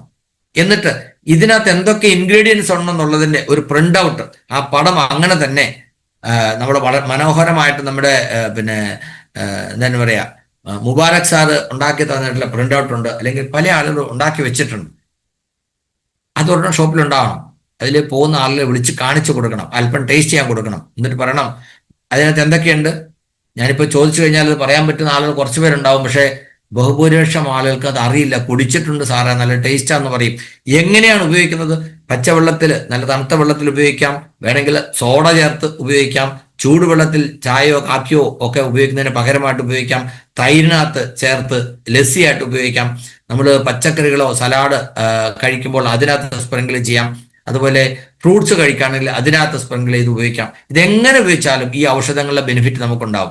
നെല്ലിക്ക, നാരങ്ങ, ഇഞ്ചി, കുരുമുളക്, ഗ്രാമ്പു, പുതിന തുടങ്ങി എത്രയോ ഔഷധങ്ങളാണ്. ഈ ഓരോ ഔഷധങ്ങളിലെയും ഗുണം എന്താ നമുക്കറിയാം. ഇതെങ്ങനെ ഒന്ന് പറഞ്ഞ് കാണിച്ചു കൊടുത്തു കഴിഞ്ഞാൽ ആരെങ്കിലും വാങ്ങാൻ പോകും. ഇനി അഥവാ ആരെങ്കിലും 1-2 പേര് ഈ 30 ml കുടിച്ചിട്ട് പോയാൽ നമുക്ക് വലിയ നഷ്ടം വരെ ഉണ്ടാകും. ഞാൻ പറഞ്ഞത് കേരളത്തിലെ എല്ലാ ഷോപ്പ് ഓണേഴ്സും പ്രൊഡക്റ്റ് പ്രൊമോട്ട് ചെയ്യുന്ന കാര്യത്തിൽ അല്പം കൂടെ എന്തിനു പറയാം ഫോക്കസ്ഡ് ആവണം. ഇത് ഈ ഒരു പ്രൊഡക്റ്റ് മാത്രമല്ല, ഇതുപോലെ നമുക്ക് പ്രൊമോട്ട് ചെയ്യാൻ പറ്റുന്ന ഇഷ്ടം പോലെ പ്രൊഡക്റ്റ് ഉണ്ട്. ഓപ്പൺ സെയിൽ എന്ന് പറയുന്നത് നമ്മുടെ ശീലമാകണം. പുതുമയിൽ നമ്മുടെ കൂടെ വണ്ടർവേൾഡിലേക്ക് നടന്ന അശോകേട്ടനുണ്ട്, ഞാൻ ശ്രദ്ധിക്കാറുണ്ട്. എത്ര പ്രോഗ്രാം ഉണ്ടെങ്കിൽ ആ പ്രോഗ്രാമിലൊക്കെ അദ്ദേഹം പങ്കെടുക്കും. അദ്ദേഹം ഓൺലൈൻ പ്രോഗ്രാം എല്ലാം വീഡിയോ ഓൺ ചെയ്ത് തന്നെ അറ്റൻഡ് ചെയ്യാറുണ്ട്. 10-60,000 PV അദ്ദേഹം ഓപ്പൺ സെയിലിലൂടെ ഓരോ മാസവും നേടുന്നു. അതൊക്കെ ഞാൻ വിചാരിച്ചു ഇത് സത്യത്തിൽ ഇങ്ങനെ ആയിരിക്കില്ല. പക്ഷെ അദ്ദേഹം പറഞ്ഞു, ഇല്ല സാറേ, ഇഷ്ടം പോലെ ഓപ്പൺ സെയിലാണ്. വരുന്ന ആരെയും വിളിച്ച് ഞാൻ പ്രൊഡക്റ്റ് പരിചയപ്പെടുത്തും, ചിലർക്ക് സാമ്പിളായിട്ട് ചിലത് കഴിക്കാൻ കൊടുക്കും, പറഞ്ഞു കൊടുക്കും. അങ്ങനെ ഇഷ്ടം പോലെ ഓപ്പൺ സെയിൽ വരുന്നുണ്ട്. ശരിക്കും അങ്ങനെ ഓപ്പൺ സെയിൽ ചെയ്യുന്ന ധാരാളം ഔട്ട്ലെറ്റുകളുണ്ട്. ഈ ഒരു ഷോപ്പിന്റെ ഈ ഒരു പ്രൊഡക്റ്റിന്റെ സെയിൽസ് ബെനിഫിറ്റ് നിങ്ങൾ നോക്കുക. ഇപ്പോൾ ഗുഡ്സിപ്പിന്റെ MRP 25 കേട്ടോ. GST പരിഷ്കരിച്ചപ്പോൾ ഇനി പുതിയ ലോട്ട് വരുമ്പോൾ വിലക്കുറവായിരിക്കും. അപ്പോൾ DP റേറ്റിൽ മാറ്റമില്ലെങ്കിലും MRPയിൽ വ്യത്യാസം വരുമ്പോൾ ചിലപ്പോൾ നമുക്ക് കിട്ടുന്ന നെറ്റ് ബെനിഫിറ്റ് കുറച്ച് വ്യത്യാസം വരും. പക്ഷെ ഇപ്പോൾ നമുക്ക് കിട്ടിക്കൊണ്ടിരിക്കുന്നത് ഈ റേറ്റാണ്. 25 രൂപ MRP ആണ്, DP 18 ആണ്, PV 15 എന്ന് പറയുമ്പോൾ 83% PV നമുക്ക് അതിൽ കിട്ടുന്നുണ്ട്. വണ്ടർവേൾ ക്വിക്ക് പർച്ചേസ് ചെയ്യുമ്പോൾ കിട്ടുന്ന ബെനിഫിറ്റ്, മിനിമം ബെനിഫിറ്റ് എന്ന് പറയുന്നത് ₹1.44 maximum benefit ₹1.71. PV benefit minimum 30 പൈസ കിട്ടും, മാക്സിമം ബെനിഫിറ്റ് ₹3.30 കിട്ടും. സോ ടോട്ടൽ ബെനിഫിറ്റ് എന്ന് പറയുമ്പോൾ മിനിമം ₹8.74 കിട്ടും. ടോട്ടൽ മാക്സിമം ബെനിഫിറ്റ് ₹12 കിട്ടും. ആലോചിച്ച് നോക്കിയേ, ഈ ഒരു സിമ്പിൾ പ്രൊഡക്റ്റ് ഇത്രയധികം നേട്ടം തരുമെങ്കിൽ എന്തുകൊണ്ട് നമുക്ക് പ്രൊമോട്ട് ചെയ്തുകൂടാ? ഇത് കൊടുത്ത് ആളുകൾ നമുക്ക് സിസ്റ്റത്തിലേക്ക് കൊണ്ടുവരാം. ചൂണ്ടയിടുമ്പോൾ ചൂണ്ടയിൽ ഒരു ചെറിയ ഇര കുത്തി വെച്ചല്ലേ വലിയ മീനിനെ പിടിക്കുന്നത്. അതുപോലെ ഇതിന്റെ ഗുണം, ഇത് എങ്ങനെ ഉപയോഗിക്കണം, കാര്യങ്ങളൊക്കെ പറഞ്ഞു കൊടുത്തു കഴിഞ്ഞാൽ ഇഷ്ടം പോലെ ആളുകൾ ഇതിലേക്ക് വരും. What is the selling benefit of a PUC? ഇത് ആനുവൽ സെയിൽ ഒരു 50 ലക്ഷം വരുന്ന ഒരു ഷോപ്പുകാരന് കിട്ടാവുന്ന ഇൻകത്തിന്റെ ഒരു കണക്കാണിത്. ആനുവൽ സെയിൽ 50 ലക്ഷം എന്ന് പറയുമ്പോൾ മന്ത്ലി എത്ര വരണം? ഒരു 4-4 ലക്ഷം. അതായത് പറഞ്ഞില്ലേ, 1.5% ഇൻസെന്റീവ് കിട്ടുന്ന ഷോപ്പുകൾ ഒരു 4 ലക്ഷം. ഞാൻ പറഞ്ഞ ഒരു 5 ലക്ഷത്തിന് മുകളിൽ സ്റ്റോക്ക് ചെയ്യുന്ന ഏത് ഷോപ്പുകൾക്കും ഇത്തരത്തിൽ 1.5% ഇൻസെന്റീവ് കിട്ടാൻ അവസരമുണ്ടാകും. ഇപ്പോൾ നമ്മൾ 682 പേരുണ്ട്. ഇതിൽ 1.5% ഇൻസെന്റീവ് വാങ്ങിക്കുന്ന ഷോപ്പുകാരൊന്ന് ഹാൻഡ് റൈസ് ചെയ്യാം. എത്ര പേരുണ്ടെന്ന് നോക്കട്ടെ. ഇപ്പോൾ നമ്മൾ 680 പേരുണ്ട്. എത്ര ഔട്ട്ലെറ്റ് ഓണേഴ്സ് 1.5% കൂടുതൽ ഇൻസെന്റീവ് 1.5% ഇൻസെന്റീവ് വാങ്ങിക്കുന്നവരുണ്ട്? നോക്കട്ടെ എത്ര പേരുണ്ടെന്ന്. കാരണം ഷോപ്പ് നടത്തുന്ന ലാഭമില്ല സാറേ, എനിക്ക് സാധനം കിട്ടുന്നില്ല സാറേ, സെയില് കിട്ടുന്നില്ല എന്നൊക്കെ പറയുന്ന ആളുകൾ മനസ്സിലാക്കേണ്ട കാര്യം, നിങ്ങളുടെ ഇൻവെന്ററി വീക്കാണ്, നിങ്ങളുടെ സ്റ്റോക്ക് കുറവാണ്. എങ്ങനെയെങ്കിലും 300 സ്ക്വയർ ഫീറ്റ് എങ്കിലും ഏരിയ വേണമെന്ന് പറഞ്ഞ് ഇത്രയും സാധനങ്ങൾ ഒരു ഒരു മാന്യമായ ക്വാണ്ടിറ്റി വെക്കണമെങ്കിൽ അത്ര സ്ഥലം വേണം, അത്രയും സാധനം എടുത്ത് വെക്കണമെങ്കിൽ അതിനുള്ള പൈസ വേണം. അതില്ലെങ്കിൽ അതിൻ്റെ ഡിസൈൻ അനുസരിച്ചുള്ള നേട്ടം നമുക്ക് കിട്ടില്ല. നഷ്ടം നഷ്ടം വരികയല്ല ഒരു കാരണവശാലും. എന്നാൽ ആർക്കെങ്കിലും നഷ്ടം വരുന്നുണ്ടെങ്കിൽ തീർച്ചയായിട്ടും ഇൻവെസ്റ്റ്മെന്റിന് കുറവും നമ്മുടെ പിടിപ്പുകളും ഉണ്ടെന്ന് നമ്മൾ മനസ്സിലാക്കണം. 35 പേരാണ് ഇപ്പോൾ ഹാൻഡ് റൈസ് ചെയ്തിരിക്കുന്നത്. അത് പോരാ, ഏകദേശം ഒരു 300ഓളം ഔട്ട്ലെറ്റുകൾ കേരളത്തിൽ 1.5% ഇൻസെന്റീവ് വാങ്ങിക്കുന്നവരുണ്ട്. ആലോചിച്ച് നോക്കി, ഒരു 7 ലക്ഷം രൂപ ഇൻവെസ്റ്റ് ചെയ്തിട്ട് income per month from shop മാത്രം കാണിച്ചിരിക്കുന്നതാണിത്. ഇതൊന്നും അല്ല കേട്ടോ, ഇതിനേക്കാൾ വലിയ രീതിയിൽ ടേൺ ഓവർ ചെയ്യുന്ന ഔട്ട്ലെറ്റുകൾ ധാരാളമുണ്ട്. ഈ പറയുന്ന 1.5% ഇൻസെന്റീവ് വാങ്ങിക്കുന്ന 300 ഔട്ട്ലെറ്റുകളിൽ 100 ഔട്ട്ലെറ്റുകളിൽ 10 ലക്ഷത്തിൽ കൂടുതൽ മന്ത്ലി ടേൺ ഓവർ ചെയ്യുന്ന ഏതാണ്ട് 100ഓളം ഔട്ട്ലെറ്റുകളുണ്ട്. നമ്മുടെ വണ്ടർവേളുകളൊക്കെ 10ഉം 15ഉം 20ഉം 25 ലക്ഷത്തിൻ്റെയൊക്കെ ടേൺ ഓവർ ചെയ്യുന്നുണ്ട് മന്ത്ലി. ആലോചിച്ച് എന്തായിരിക്കും ഇത്തരത്തിൽ അവർക്ക് കിട്ടുന്ന ബെനിഫിറ്റ്? അങ്ങനെ ഞാൻ പറഞ്ഞത്, ബിസിനസ്സിൽ ഇൻവെസ്റ്റ് ചെയ്യണമെങ്കിൽ ഇതിനേക്കാൾ ബെറ്റർ ഓപ്പർച്യൂണിറ്റി ഈ നൂറ്റാണ്ടിൽ വേറെ എവിടെയില്ല. കാരണം ഒരു റിസ്ക്കും ഇല്ലാതെ അനുദിനം വളരുന്നു മാത്രമല്ല, ഈ ഷോപ്പുകളിലെ വളർച്ചയിലൂടെ നമ്മുടെ നെറ്റ്വർക്ക് വളരെ വേഗത്തിൽ വിപുലീകരിക്കാൻ നമുക്ക് കഴിയും. ധാരാളം ആളുകൾ ഇതിൻ്റെ പോളിസി മനസ്സിലാക്കി ചെയ്യുന്നവരുണ്ട്. പക്ഷെ ചില ആളുകൾ വെറുതെ ഒരു സർവീസ് പോലെ 5, 8, 10 വർഷമായിട്ട് ഒരേ രീതിയിൽ എന്നും 16 എന്ന രീതിയിൽ ഷോപ്പ് നടത്തുന്ന ആളുകളുണ്ട്. ഓരോന്നൊന്നല്ല 2 ലക്ഷത്തിൻ്റെ സ്റ്റോക്ക് വയ്ക്കുന്നു, വല്ലപ്പോഴൊക്കെ കുറച്ച് സാധനം കൊണ്ടുവരുന്നു. അവിടെ കുറച്ച് റെഗുലർ കസ്റ്റമേഴ്സ് ഉണ്ട്, അവർക്ക് എണ്ണയും ആട്ടയും ചായപ്പൊടിയും സോപ്പും ഒക്കെ കൊടുക്കുന്നു, ഹാപ്പിയാണ്, നോ പ്രോബ്ലം. അങ്ങനെയുള്ളവരും ഉണ്ട്. പക്ഷേ അവർക്ക് ആ ബെസ്റ്റ് പലതും നഷ്ടമാകുന്നു, അവർക്ക് കിട്ടേണ്ട പലതും നഷ്ടമാകുന്നു. അങ്ങനെയുള്ള ആളുകളെ തട്ടി ഉണർത്തേണ്ട സമയമാണ്. അല്പം കൂടെ ഇൻവെസ്റ്റ് ചെയ്ത് കാര്യം മനസ്സിലാക്കി കാലത്തിനനുസരിച്ച് ഇതിൻ്റെ കൂടെ നിന്നാൽ നമുക്ക് കുതിച്ചു പായുന്നവരുടെ കൂട്ടത്തിൽ കൂടുതൽ നേട്ടങ്ങൾ ഉണ്ടാക്കാൻ കഴിയുമെന്ന് അവരോട് പറഞ്ഞു കൊടുക്കണം.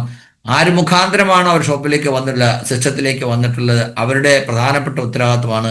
നിങ്ങൾ ഉൽപ്പന്നം വാങ്ങിക്കുന്ന ഷോപ്പുകളിലെ സ്ഥിതി അത്തരത്തിൽ പരിതാപകരമായ അവസ്ഥയാണെങ്കിൽ തീർച്ചയായിട്ടും അവരോട് മാത്രമല്ല അവരുടെ അപ്ലൈനോടും നിങ്ങളുടെ അപ്ലൈനോടും പറയണം, ഇന്ന ഷോപ്പിൽ ഇന്ന ഔട്ട്ലെറ്റിൽ സ്ഥിതി മോശമാണ്, അവിടെ ആളുകളെ കൊണ്ടുപോയി നമുക്ക് പറഞ്ഞു കൊടുക്കാനും കാണിച്ചു കൊടുക്കാനും സജസ്റ്റ് ചെയ്യാൻ പറ്റിയ നല്ലൊരു ഷോപ്പല്ല. നിങ്ങൾ ആലോചിച്ച് നോക്കുക, എവിടെയെങ്കിലും ഒരു സിറ്റിയിൽ നല്ലൊരു പുതിയൊരാളെ പറഞ്ഞു വിടണമെങ്കിൽ ആദ്യം വിളിച്ച് ചോദിക്കും ആളല്ലേ എവിടെയാണ് നല്ല ഷോപ്പ്. എന്നെ പലരും വിളിച്ച് ചോദിക്കാറുണ്ട്, സാറ് തൃശ്ശൂർ എവിടെയാ സാറ് ഒരു നല്ല ഷോപ്പുള്ളത്? സൈറ്റിൽ നോക്കിയാൽ ഇഷ്ടംപോലെ അഡ്രസ്സ് ഉണ്ടല്ലോ, പക്ഷെ ഏത് ഷോപ്പിലേക്ക് വിട്ടാലാണ് അവർക്ക് കൂടുതൽ കോൺഫിഡൻസ് അല്ലെങ്കിൽ ഹാപ്പി ആയിട്ട് ആളെ പറഞ്ഞു വിടാൻ പറ്റുക എന്ന് അന്വേഷിച്ചിട്ട് ആളെ വിടാനാണ് എല്ലാവരും ആഗ്രഹിക്കുക. അതുകൊണ്ട് നമ്മുടെ ലക്ഷ്യം എന്ന് പറയുന്നത് ആര് ചോദിച്ചാലും ഈ ഷോപ്പിലേക്ക് പറഞ്ഞു വിടാൻ പറഞ്ഞ് ഒരാള് ആരും ഒരു സിറ്റിയിലുള്ള ആരും പറഞ്ഞു വിടാൻ പറ്റുന്ന തരത്തിൽ പ്രീമിയം ലെവലിൽ ആ ഷോപ്പ് നമുക്ക് മെയിൻറ്റെയിൻ ചെയ്യാൻ പറ്റണം. In terms of service, in terms of product, എല്ലാം കൊണ്ടും അക്സസബിലിറ്റി, അങ്ങനെയെല്ലാം അത്തരത്തിലുള്ള ഒരു ഔട്ട്ലെറ്റ് ആയിട്ട് നമുക്ക് നമ്മുടേത് മാറ്റാനായിട്ട് കഴിയണം. Okay, what is the selling benefit of a PUC? Annual sale 1 കോടിക്ക് മുകളിൽ വരുന്ന ഷോപ്പുകളിലെ ബെനിഫിറ്റ് ആണ്. ആനുവൽ സെയിൽ 1 കോടി എന്ന് പറയുമ്പോൾ ഏതാണ്ടൊരു 10 ലക്ഷം അല്ലേ, 10 ലക്ഷത്തിൽ കൂടുതൽ വരുന്നവർക്ക് 90,000, 10 ലക്ഷം രൂപയുടെ സെയിൽ ചെയ്യണമെങ്കിൽ 10 ലക്ഷത്തിൻ്റെ സ്റ്റോക്ക് വേണമെന്ന് യാതൊരു നിർബന്ധമില്ല കേട്ടോ. 10 ലക്ഷം സ്റ്റോക്ക് ഉണ്ടെങ്കിൽ അത് കൂടുതൽ നടക്കും. ഇന്ന് ഇത്രയധികം സെഗ്മെന്റിലായിട്ട് ധാരാളം സെഗ്മെന്റുകൾ, ഇഷ്ടം പോലെ വെറൈറ്റീസ് ഒക്കെ ഉള്ളതുകൊണ്ട് നല്ല രീതിയിൽ ടേൺ ഓവർ ചെയ്ത് നല്ല രീതിയിൽ ലാഭം ഉണ്ടാക്കാനും കഴിയും. ഞാൻ പറഞ്ഞു, തുടക്കകാലത്തൊന്നും ഒരു ഔട്ട്ലെറ്റ് നടത്തി ലാഭം ഉണ്ടാക്കുന്നത് പ്രായോഗികമായിരുന്നില്ല. എന്നാൽ ഇന്ന് അങ്ങനെയല്ല, ഇൻവെസ്റ്റ് ചെയ്തുകൊണ്ട് നല്ല രീതിയിൽ ലാഭം ഉണ്ടാക്കാനും കഴിയും. നെറ്റ്വർക്ക് ആളുകൾ, ഇൻവെസ്റ്റ് ചെയ്യുന്ന ആളുകൾ സെക്കൻഡറി ആയിട്ട് കാണാറുള്ളൂ. എന്നാൽ യഥാർത്ഥത്തിൽ ഇത് നമ്മുടെ നെറ്റ്വർക്ക് ഡെവലപ്പ് ചെയ്യുന്നുള്ള ഒരു പ്രധാനപ്പെട്ട ടൂളായിട്ട് ഉപയോഗിക്കണം എന്നുള്ള കാര്യം കൂടി ഞാൻ ഓർമ്മിപ്പിക്കുകയാണ്. അതും വളരെ പ്രധാനപ്പെട്ട കാര്യമാണ്. പിന്നെ ഇതിൽ ഞാൻ പറഞ്ഞു, ഒരു ഔട്ട്ലെറ്റ് നടത്തുന്ന ആളെ സംബന്ധിച്ച് ശ്രദ്ധിക്കേണ്ട കാര്യങ്ങളിൽ വളരെ പ്രധാനപ്പെട്ട കാര്യമാണ് must visit depot by all owners at least once in a month. Shop തുടങ്ങിയിട്ട് ഡിപ്പോ ഇവിടെയൊന്ന് കണ്ടിട്ടില്ലാത്ത ഔട്ട്ലെറ്റ് ഓണേഴ്സ് ഇഷ്ടം പോലെയാണ്. ഷോപ്പ് നടത്തുന്നയാൾ ഡിപ്പോയിൽ വിളിക്കും, ഡിപ്പോക്കാരുമായിട്ട് കമ്മ്യൂണിക്കേഷൻ ഉണ്ടാവും. പക്ഷേ തൊട്ടടുത്ത് പോയി നിന്നാൽ പോലും ഇദ്ദേഹമാണ് ഡിപ്പോ ഓണർന്ന് അവരറിയില്ല, ഇദ്ദേഹമാണ് ഈ POC ഓണർ അവരറിയില്ല. കാരണം ഒരിക്കലും അവർ കാണുന്നില്ല. അറ്റ്ലീസ്റ്റ് മാസത്തിൽ ഒരിക്കലെങ്കിലും ഒരു പ്രാവശ്യം നിങ്ങൾ ഡിപ്പോ വിസിറ്റ് ചെയ്യുകയും ഡിപ്പോക്കാരുമായിട്ട് പിന്നെ പരിചയം ഉണ്ടാവുകയും അവരുമായിട്ട് നല്ലൊരു മെയിൻറ്റെയിൻ ചെയ്യാൻ നമുക്ക് കഴിയണം. ഇന്നൊന്നും പോകാൻ ഞാൻ പറയുന്നില്ല. പണ്ട് ആളുകൾ എല്ലാവരും ഡിപ്പോയിൽ ഡയറക്റ്റ് പോയി പ്രൊഡക്റ്റ് വാങ്ങിച്ചിരുന്നു. ഇന്ന് അങ്ങനെയല്ല. പ്രധാനപ്പെട്ട ഡിപ്പോകളിൽ നിന്നൊക്കെ അവർ തന്നെ വാഹനം അറേഞ്ച് ചെയ്ത് സാധനം ഷോപ്പുകൾക്ക് എത്തിച്ചു കൊടുക്കുന്ന രീതിയുണ്ട്. മറ്റ് ഡിപ്പോകളിലാണെങ്കിലും വളരെ ഉത്തരവാദിത്വത്തോടു കൂടി പല വെഹിക്കിൾ ഓണേഴ്സും അല്ലെങ്കിൽ ഗുഡ്സ് കൊണ്ടു കൊടുക്കുന്ന ആളുകളുണ്ട്. അവരതൊരു ഡ്യൂട്ടി ആയിട്ട് ഏറ്റെടുത്ത് എല്ലാ ഷോപ്പുകാരെയും കണക്ട് ചെയ്ത് അവർക്ക് വേണ്ട സാധനം കൃത്യമായിട്ട് എത്തിച്ചു കൊടുക്കുന്നു. അങ്ങനെയൊക്കെ ചെയ്യുന്നതുകൊണ്ട് പല POC ഓണേഴ്സും ഡിപ്പോയിൽ പോവുക പോലില്ല. എന്നാൽ വളരെ കൃത്യമായിട്ട് ആഴ്ചയ്ക്ക് ഒരു ഡിപ്പോയിൽ പോകുന്ന POC ഓണേഴ്സ് ഉണ്ട്. ഇത് തീർച്ചയായിട്ടും നമ്മൾ ശ്രദ്ധിക്കണം. ഇനി ഇതിനകത്ത് എഴുതിയിരിക്കുന്ന കാര്യം, number of purchase should be increased. ഇത് ഞാനൊന്ന് തിരുത്താൻ ആഗ്രഹിക്കുകയാണ്. Number of purchase should be minimised എന്നാണ് ഞാൻ പറയാം. ഇതെന്നറിയോ, കുറേശ്ശെ സാധനം വാങ്ങിക്കുമ്പോൾ ഡിപ്പോയുടെ ലോഡ് കൂടുകയാണ്. കമ്പനി പറയുന്നത് ലൂസ് ഐറ്റംസ് കൊടുക്കണ്ട, ഇത് വെയർ ഹൗസ് ആണ്, ബൾക്ക് സെയിലാണ്. നിങ്ങൾ ആലോചിച്ച് നോക്കുക, ഒരു 50,000 രൂപയുടെ സാധനം ഒരു 10-25 ഐറ്റം കുറേശ്ശെ എടുക്കണമെങ്കിൽ അവർക്ക് ഓരോന്ന് എണ്ണിയെടുത്ത് പാക്ക് ചെയ്ത് വരാൻ എത്ര സമയം വരും? അതിന് പകരം ആ സാധനങ്ങൾ ഓരോ ബോക്സാണ് എടുക്കുന്നെങ്കിലോ അതിൻ്റെ 10-1 സമയം കൊണ്ട് സാധനം കൊടുക്കാൻ പറ്റും. അപ്പോൾ എന്തുകൊണ്ടാണ് കുറേശ്ശെ കൊടുക്കേണ്ടി വരുന്നത്? ഷോപ്പുകൾക്ക് ഇൻവെന്ററി കുറവാണ്, വീക്കാണ്, ഇൻവെസ്റ്റ്മെന്റ് കുറവാണ്. ഇനി ചില സാധനങ്ങൾ ഇല്ല, അടുത്ത ആഴ്ച വരുന്നു, അപ്പൊ നമ്മൾ പർച്ചേസ് ചെയ്യുന്നു. ഓക്കെ, ദിവസവും 2, 3, 4 ഓർഡർ ഇടുന്ന ആളുകളെന്നാണ് പറഞ്ഞത്. ഓരോ POCക്കാര് ദിവസം ഓർഡർ ഇടുകയാണ്. രാവിലെ ഒരു ഓർഡർ ഇട്ടു, അത് കഴിഞ്ഞൊരു 11 മണിയായപ്പം അവർക്ക് കുറച്ച് സെയിലുണ്ടായി, ആ പൈസക്ക് അടുത്ത ഓർഡർ ഇട്ടു. 4 മണിയാകുമ്പോൾ വേറെ ഓർഡർ ഇട്ടു, രാത്രി വേറെ ഓർഡർ ഇട്ടു. ഒരു ദിവസം തന്നെ 3, 4 ഓർഡർ ഇടുന്നു. ഇത് എടുക്കുന്ന ഡിപ്പോക്കാരുടെ സ്ഥിതി ആലോചിച്ച് നോക്കി. ഈ 4 ബില്ലും എടുത്ത് സെപ്പറേറ്റ് കുറേശ്ശെ എടുക്കുക എന്ന് പറയുന്നത് ഒത്തിരി സമയം കൊല്ലുന്ന പരിപാടിയാണ്. നമുക്ക് സമയത്ത് സാധനം കിട്ടുന്നില്ലെങ്കിൽ പല ഡിപ്പോ എന്നും ആളുകൾ പറയുന്നത്, സാറേ ഞങ്ങൾക്ക് വണ്ടി കിട്ടുന്നില്ല, ഞങ്ങൾക്ക് ലേറ്റ് ആവുന്നു, ഞങ്ങൾ ഓർഡർ ഇട്ടിട്ട് 4 ദിവസമായി. ഇതിന് കാരണം എന്താണ്? നമ്മൾ തന്നെയാണ് ഇതിന് കാരണം. ഈ കാര്യത്തിൽ എനിക്ക് പറയാനുള്ളത്, ഔട്ട്ലെറ്റ് ഓണേഴ്സ് അല്പം കൂടെ ഇൻവെസ്റ്റ്മെന്റ് വർദ്ധിപ്പിച്ചുകൊണ്ട് കൂടുതൽ സ്റ്റോക്ക് ചെയ്യുന്ന ഒരു പ്രവണത ഉണ്ടാവണം. അറ്റ്ലീസ്റ്റ് ഒരു 10 ദിവസത്തേക്കുള്ള സ്റ്റോക്ക് നമ്മുടെ കയ്യിൽ ഉണ്ടാവണം. സാറേ ഡയമണ്ട് ക്ലബ്ബാണ് സാറേ, ഒരു പാക്കറ്റ് എണ്ണ പോലും ഇല്ല, എന്ത് പരിപാടിയാണ് കാണിക്കുന്നത്? ആള് ചോദിക്കുകയാണ്. ഡയമണ്ട് ക്ലബ്ബ് 10-ാം തീയതിയാണ് അടിക്കേണ്ടത്, അന്ന് രാവിലെ ഡിപ്പോയിൽ പോയി സാധനം വാങ്ങിച്ചു വന്നിട്ട് കൊടുക്കാനിരിക്കുകയാണ്. അങ്ങനെയുള്ള ഔട്ട്ലെറ്റുകൾക്ക് തീർച്ചയായിട്ടും പ്രയാസം അഭിമുഖീകരിക്കേണ്ടി വരും, യാതൊരു സംശയമില്ല. ഇനിയുള്ള കാലം കൂടുതൽ ഡിമാൻഡ് വരികയാണ്. അതുകൊണ്ട് ഇൻവെസ്റ്റ്മെന്റ് വർദ്ധിപ്പിച്ചാൽ നമുക്ക് കൂടുതൽ നല്ല നേട്ടം ഉണ്ടാക്കാം, നല്ല ടേൺ ഓവർ കിട്ടും. വരുന്ന ആളുകൾക്ക് സാധനം കിട്ടിയില്ലെങ്കിൽ ചിലപ്പോൾ ആർക്കും വേണ്ടി കാത്തിരിക്കാതെ അവർ പുറത്തുപോയി വാങ്ങിച്ചിരിക്കും. അത്യാവശ്യമുള്ള സാധനം വാങ്ങിക്കണ്ടേ? അതുകൊണ്ട് ഒരു 10 ദിവസത്തേക്കുള്ള സ്റ്റോക്ക് എങ്കിലും എപ്പോഴും ഷോപ്പുകളിൽ മെയിൻറ്റെയിൻ ചെയ്യാൻ പറ്റുന്ന തരത്തിൽ നമ്മുടെ ഇൻവെന്ററി മെച്ചപ്പെടുത്തുക. എങ്കിലേ ഇപ്പോഴത്തെ ഒരു ട്രെൻഡ് അനുസരിച്ചുള്ള ബെനിഫിറ്റ് നമുക്ക് കിട്ടുകയുള്ളൂ. Increase the stock of available products, have A healthy relation with depot. ഞാൻ പറഞ്ഞു, എല്ലായിടത്തും എക്സെപ്ഷൻസ് ഉണ്ട്. വളരെ ഫ്രണ്ട്ലി ആയിട്ട് ഡിപ്പോക്കാരായിട്ടും സ്റ്റാഫുമായിട്ടും ഒക്കെ വളരെ നല്ല രീതിയിൽ പെരുമാറുന്ന ആളുകൾ ആണ് ഭൂരിപക്ഷം പേരും. പക്ഷെ ചില ആളുകൾ ചില സമയത്ത് വളരെ മോശമായിട്ട് പെരുമാറാറുണ്ട്. ചില ആളുകൾ എപ്പോഴും വളരെ മോശമായിട്ട് പെരുമാറാറുണ്ട്. എനിക്ക് അതിനെക്കുറിച്ചുള്ള റിപ്പോർട്ടുകളൊക്കെ കിട്ടാറുണ്ട്. അപ്പം ഞാൻ പരാതി പറയുന്ന ആളുകളോട് മറുപക്ഷത്തുള്ള ആളുടെ പ്രയാസങ്ങൾ പറഞ്ഞ് അവരെ തണുപ്പിക്കാൻ ശ്രമിക്കും. എന്നാലും അങ്ങനെയൊക്കെ ചെയ്യുന്ന ആളുകൾ ഒന്ന് സ്വയം വിലയിരുത്തുക. എൻ്റെ ഭാഗത്ത് നിന്ന് എന്തെങ്കിലും പോരായ്മ ഉണ്ടാവുന്നുണ്ടോ? ഞാൻ പറയല്ലേ, ഒരു സൽപ്പേര് നേടിയെടുക്കുക എന്നുള്ളതായിരിക്കണം നമ്മുടെ ഏറ്റവും പ്രധാനപ്പെട്ട ലക്ഷ്യം. അതിനുവേണ്ടി 5-10 ചക്രം ചെലവ് ചെയ്യേണ്ടി വന്നാലും കുഴപ്പമില്ല. കാരണം പൈസ ഇഷ്ടം പോലെ ആർസിമിൽ കിട്ടും, നമ്മൾ ആർസിമിൽ ഉണ്ടെങ്കിൽ. റുപ്യ ചാപ്പിനാക്ക മെഷീൻ. പക്ഷേ സൽപ്പേര് അത് പോയി കഴിഞ്ഞാൽ പിന്നെ അത് തിരുത്തി കൊണ്ടുവരാൻ വലിയ പ്രയാസമാണ്. ആ സൽപ്പേരുണ്ടാകുന്നത് റിലേഷൻ നല്ല രീതിയിൽ നിലനിർത്തുമ്പോഴാണ്. നല്ല രീതിയിൽ എന്ന് പറയുമ്പോൾ സൗമ്യമായി സംസാരിക്കാനും അതുപോലെ വിട്ടുവീഴ്ചകൾ ചെയ്യാനും ഒക്കെ നമ്മൾ പഠിക്കണം. ഒരു സേയിങ് ഉണ്ട്, കുച്ച് ഇസ് തരഹ മേനെ അപ്പനെ ജിന്ദഗി ബനായ എന്ന് പറഞ്ഞാൽ, ഞാൻ എൻ്റെ ജീവിതം ഇങ്ങനെ സന്തോഷകരമാക്കി. കുറച്ച് പേരോട് ക്ഷമിച്ചു, കുറച്ച് പേരോട് ക്ഷമ ചോദിച്ചു. കുറച്ച് പേരോട് ക്ഷമിച്ചു, കുറച്ച് പേരോട് ക്ഷമ ചോദിച്ചു. അങ്ങനെ ഞാൻ എൻ്റെ ജീവിതം വളരെ ലളിതമാക്കി, എളുപ്പമാക്കി എന്ന്. തീർച്ചയായിട്ടും ആ ഒരു ആറ്റിറ്റ്യൂഡ് നമുക്കുണ്ടാവണം. കാരണം നമ്മൾ ആളുകളുമായിട്ട് ഇടപെടുന്നവരാണ്. ബഹുജനം പലവിധം, ആരെങ്ങനെ പെരുമാറിയാലും നമ്മൾ ബി കൂൾ ആയിരിക്കണം. നമ്മുടെ നിയന്ത്രണത്തിലല്ലാത്ത കാര്യങ്ങളെക്കുറിച്ച് നമ്മൾ ചിന്തിച്ച് ടെൻഷൻ അടിക്കാൻ പാടില്ല. ആർസിമിന്റെ കാർണർ റൂൾസ് പറയില്ലേ, നെവർ ഡു 3C. എന്താണ് 3C? ക്രിട്ടിസൈസ് ചെയ്യുകയോ പരാതി പറയുകയോ കണ്ടം ചെയ്യുകയോ ചെയ്യാൻ പാടില്ല, അപലപിക്കുകയോ ചെയ്യാൻ പാടില്ല. അത് നമ്മുടെ വിലയില്ലാണ്ടാക്കും. Okay, understand the role of depot. ഡിപ്പോയുടെ റോൾ എന്താണെന്ന് നമ്മൾ മനസ്സിലാക്കുക. അവർ യഥാർത്ഥത്തിൽ ഹോൾസെയിൽ ഡീലറാണ്.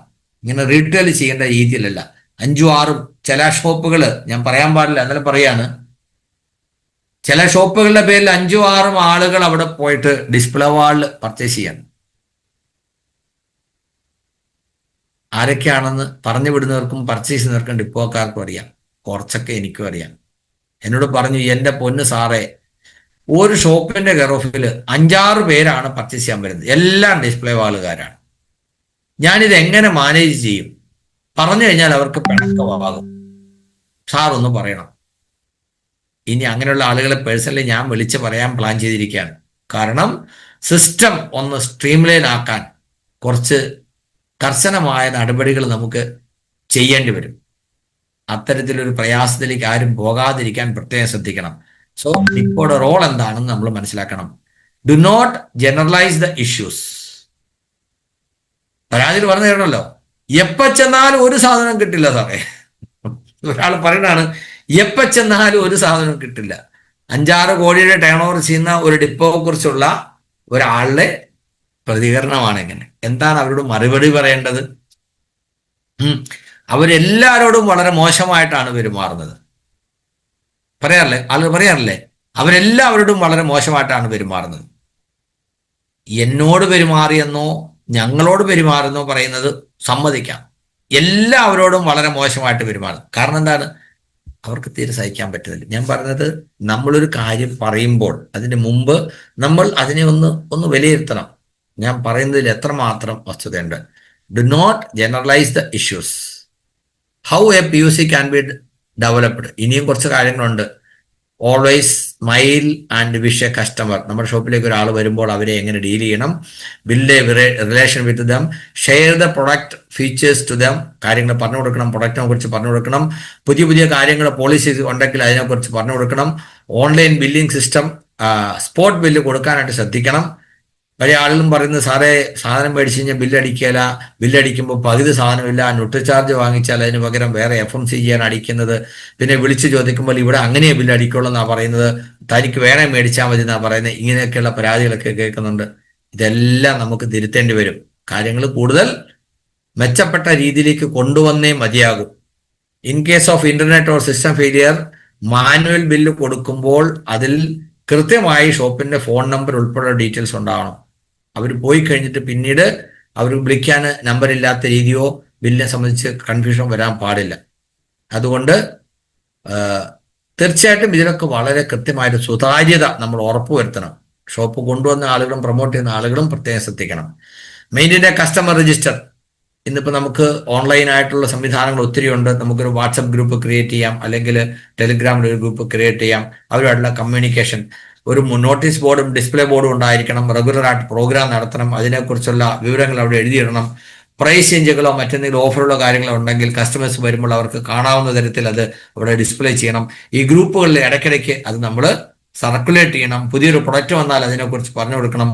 ഞാൻ പറഞ്ഞു ഇതിനകത്ത് എഴുതിയിരിക്കുന്ന പ്ലാൻ മിനിമം 2 POC മീറ്റിംഗിനെ വന്നതാണ്. അത് ശരിയല്ല. ആഴ്ചയിൽ ഒരു മീറ്റിംഗ് വീതം നടത്തണമെന്നുള്ളതാണ് കമ്പനിയുടെ നിർദ്ദേശം. അപ്പോൾ അതിനകത്ത് നമ്മൾ വെള്ളം ചേർക്കാൻ പാടില്ല. അത് കൂടുതൽ ചെയ്യാൻ പറ്റുമെങ്കിൽ ഏറ്റവും നല്ലതായിരിക്കും. Bring new people to this. അങ്ങനെ നടക്കുന്ന മീറ്റിംഗിലേക്ക് പുതിയ ആളുകളെ കൊണ്ടുവരാനായിട്ട് നമ്മുടെ ഷോപ്പിൽ വരുന്ന കസ്റ്റമേഴ്സിനോടൊക്കെ പറയുക. Discount sale applicable only for associate buyers or new joining or referral people. Rest all sale should be on MRP. ഇക്കഴിഞ്ഞ ദിവസം ഒരാൾ എന്നോട് പറഞ്ഞു, സാർ എൻ്റെ ഷോപ്പിന്റെ പരിസരത്ത് ഒരാൾ കൊണ്ടുവന്ന് ഹെൽത്ത് കാർഡ് വളരെ കുറഞ്ഞ വിലയ്ക്ക് വിൽക്കുന്നു, DPയേക്കാൾ 10 രൂപ കുറച്ച് കൊടുക്കുന്നു. ശരിക്കും ഇതിനെ എന്താ പറയേണ്ടത് മലയാളത്തിൽ? അങ്ങനെ ചെയ്യുന്നതുകൊണ്ട് അവർക്ക് എന്ത് ഗുണമുണ്ടാവും? ഒരിക്കലും തെറ്റായ രീതികൾ നമ്മൾ ചെയ്യാൻ പാടില്ല. ഞാൻ പറഞ്ഞില്ലേ, RCM കാലിൽ നിന്ന് അത് പ്രതീക്ഷിക്കുന്നില്ല. If you are an associate buyer of RCM, unethical activities നിങ്ങളിൽ നിന്ന് ആളുകൾ പ്രതീക്ഷിക്കുന്നില്ല. അഥവാ നിങ്ങൾ ചെയ്യുന്നുണ്ടെങ്കിൽ you are not suitable in the system. അതാണ് ആളുകൾ പറയുക.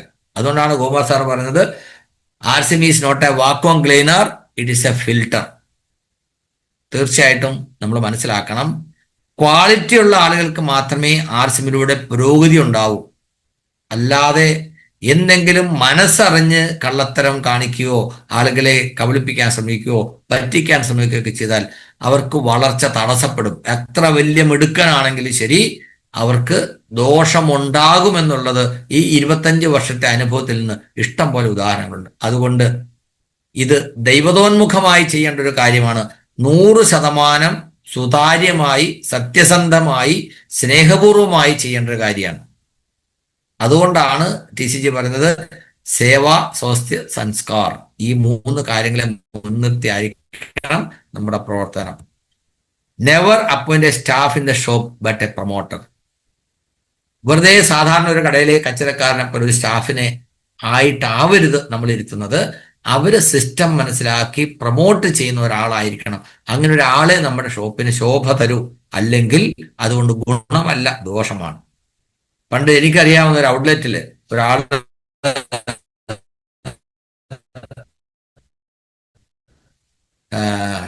കടല വാങ്ങിക്കുകയും ചെയ്തു. നിങ്ങളൊക്കെ RCMന്റെ കടലാണല്ലേ ഉപയോഗിക്കുന്നത്? ഞങ്ങളൊന്നും RCMന്റെ കടല ഉപയോഗിക്കാറില്ല, ഞങ്ങൾ മാവേലി സ്റ്റോറിൽ നിന്നാണ് വാങ്ങിക്കുന്നത്. ഇവിടുത്തെ കടലയ്ക്ക് ഭയങ്കര വില കൂടുതലാണ്. അങ്ങനെയുള്ള ഒരാളാണ് കടയിൽ ഇരിക്കുന്നെങ്കിൽ കടയ്ക്ക് നല്ല പുരോഗതി ഉണ്ടാവില്ലേ? ഏതായാലും ഇപ്പൊ ആ കടയില്ല കേട്ടോ. കാരണം ആ കട അല്ലെങ്കിൽ POC തുടങ്ങിയ ആൾക്ക് ഇതൊന്നും നോക്കാൻ സമയം ഉണ്ടായിരുന്നില്ല, താല്പര്യം ഉണ്ടായിരുന്നില്ല. അതുകൊണ്ട് അവർക്ക് അങ്ങനെയുള്ള ആളെയാണ് കിട്ടിയത്. പക്ഷെ നിങ്ങൾ നോക്കൂ, ഈ എത്രയോ ഷോപ്പുകൾ ദശാബ്ദങ്ങൾ കടന്ന് മുമ്പോട്ട് വന്നിരിക്കുന്നു. അവരുടെ ടീമിൽ എത്ര പ്രോഗ്രസ് ഉണ്ടായിരിക്കുന്നു, ധാരാളം അച്ചീവേഴ്സിനെ ക്രിയേറ്റ് ചെയ്തിരിക്കുന്നു, ധാരാളം പുതിയ പുതിയ ഔട്ട്ലെറ്റുകൾ കൊണ്ടുവരുന്നു.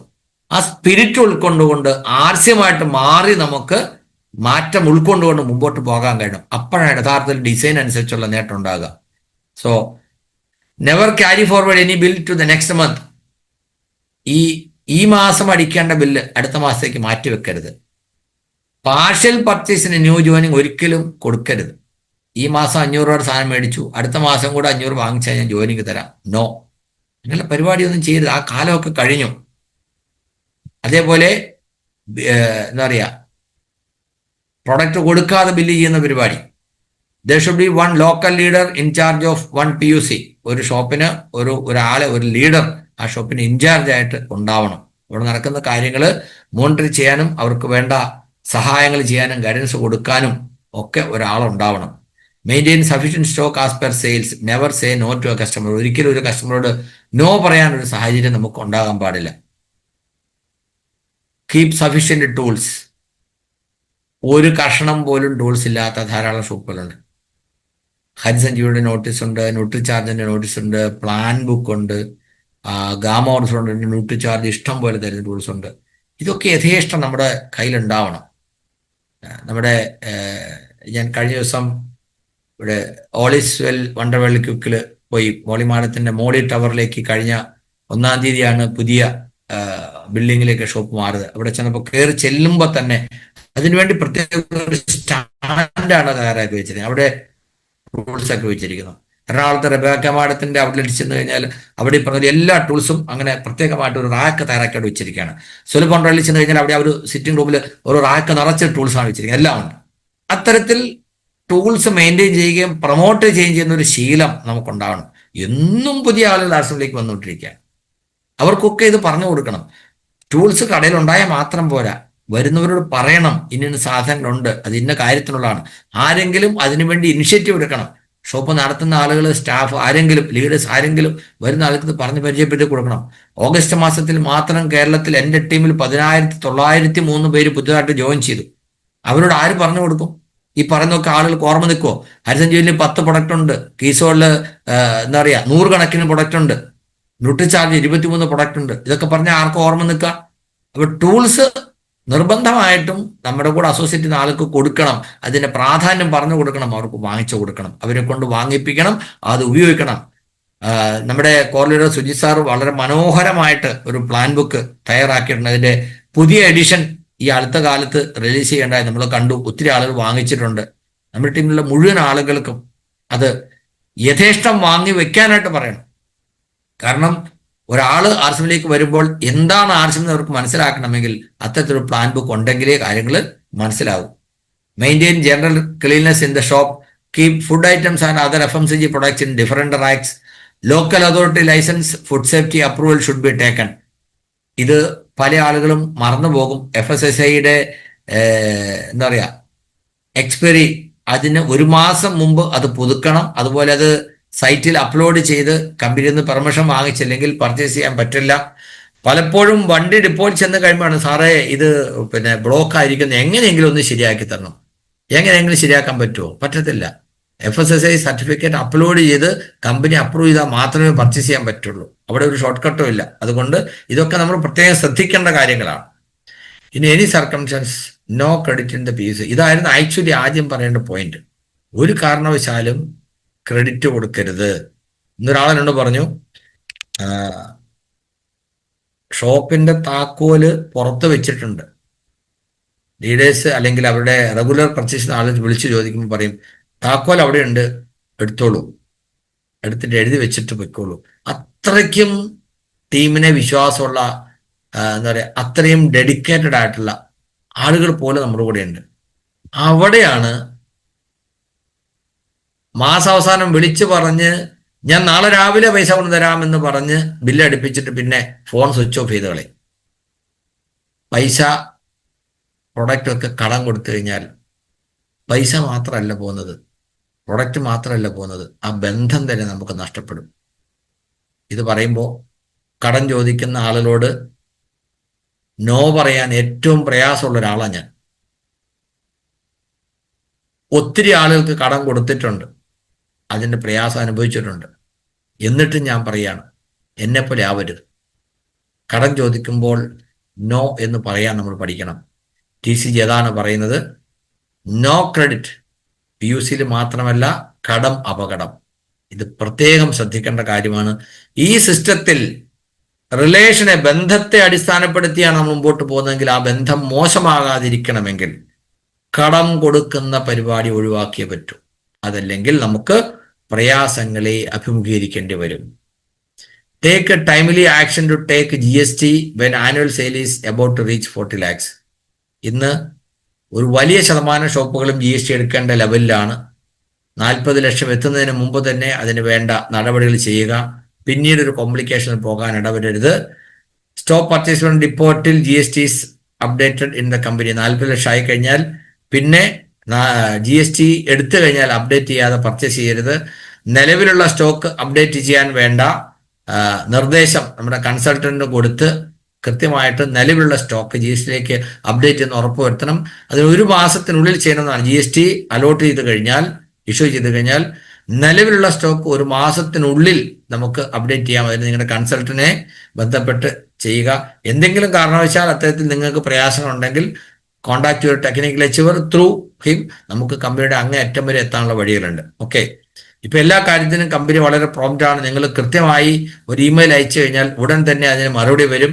അതിനൊരു ticket number, token number allot ചെയ്യും. ആ ടോക്കൺ നമ്പറെ ഫോളോ ചെയ്തുകൊണ്ട് നമുക്ക് അതിന്റെ അപ്ഡേറ്റ്സ് അറിയാനൊക്കെ ഉള്ള സൗകര്യമുണ്ട്. കസ്റ്റമർ കെയറിലേക്ക് നമുക്ക് വിളിച്ചാൽ മലയാളത്തിൽ വരെ നമുക്ക് കാര്യങ്ങൾ പറഞ്ഞു തരാനുള്ള സജ്ജീകരണങ്ങളുണ്ട്. അങ്ങനെ ഒത്തിരി ഡെവലപ്മെന്റ് കമ്പനിയിൽ ഉണ്ടായിട്ടുണ്ട്. ഇതൊക്കെ നമ്മുടെ ആളുകൾ അറിയണം, മനസ്സിലാക്കിക്കണം. അപ്പോൾ GST ഉള്ള ആളുകൾ കൃത്യമായിട്ട് മന്ത്ലി റിട്ടേൺസ് കൊടുക്കണം. പിന്നെ ഹോം വിസിറ്റ്, ഒരു ഷോപ്പിന്റെ പരിസരത്തുള്ള ഷോപ്പുകൾ, വീടുകളിൽ നമ്മൾ സന്ദർശിക്കണം. ഒരു ഒരു നിശ്ചിത ഇന്റർവെല്ലിൽ ശരിക്കും പറഞ്ഞാൽ ഒരു ഷോപ്പിന്റെ പരിസരത്തുള്ള ഒരു 500 വീട്ടുകാർക്ക് ഈ ഷോപ്പിന്റെ മേന്മ ഒന്ന് പറഞ്ഞു കൊടുത്താൽ അവിടുത്തെ ടേൺ ഓവർ എത്രയായിരിക്കും.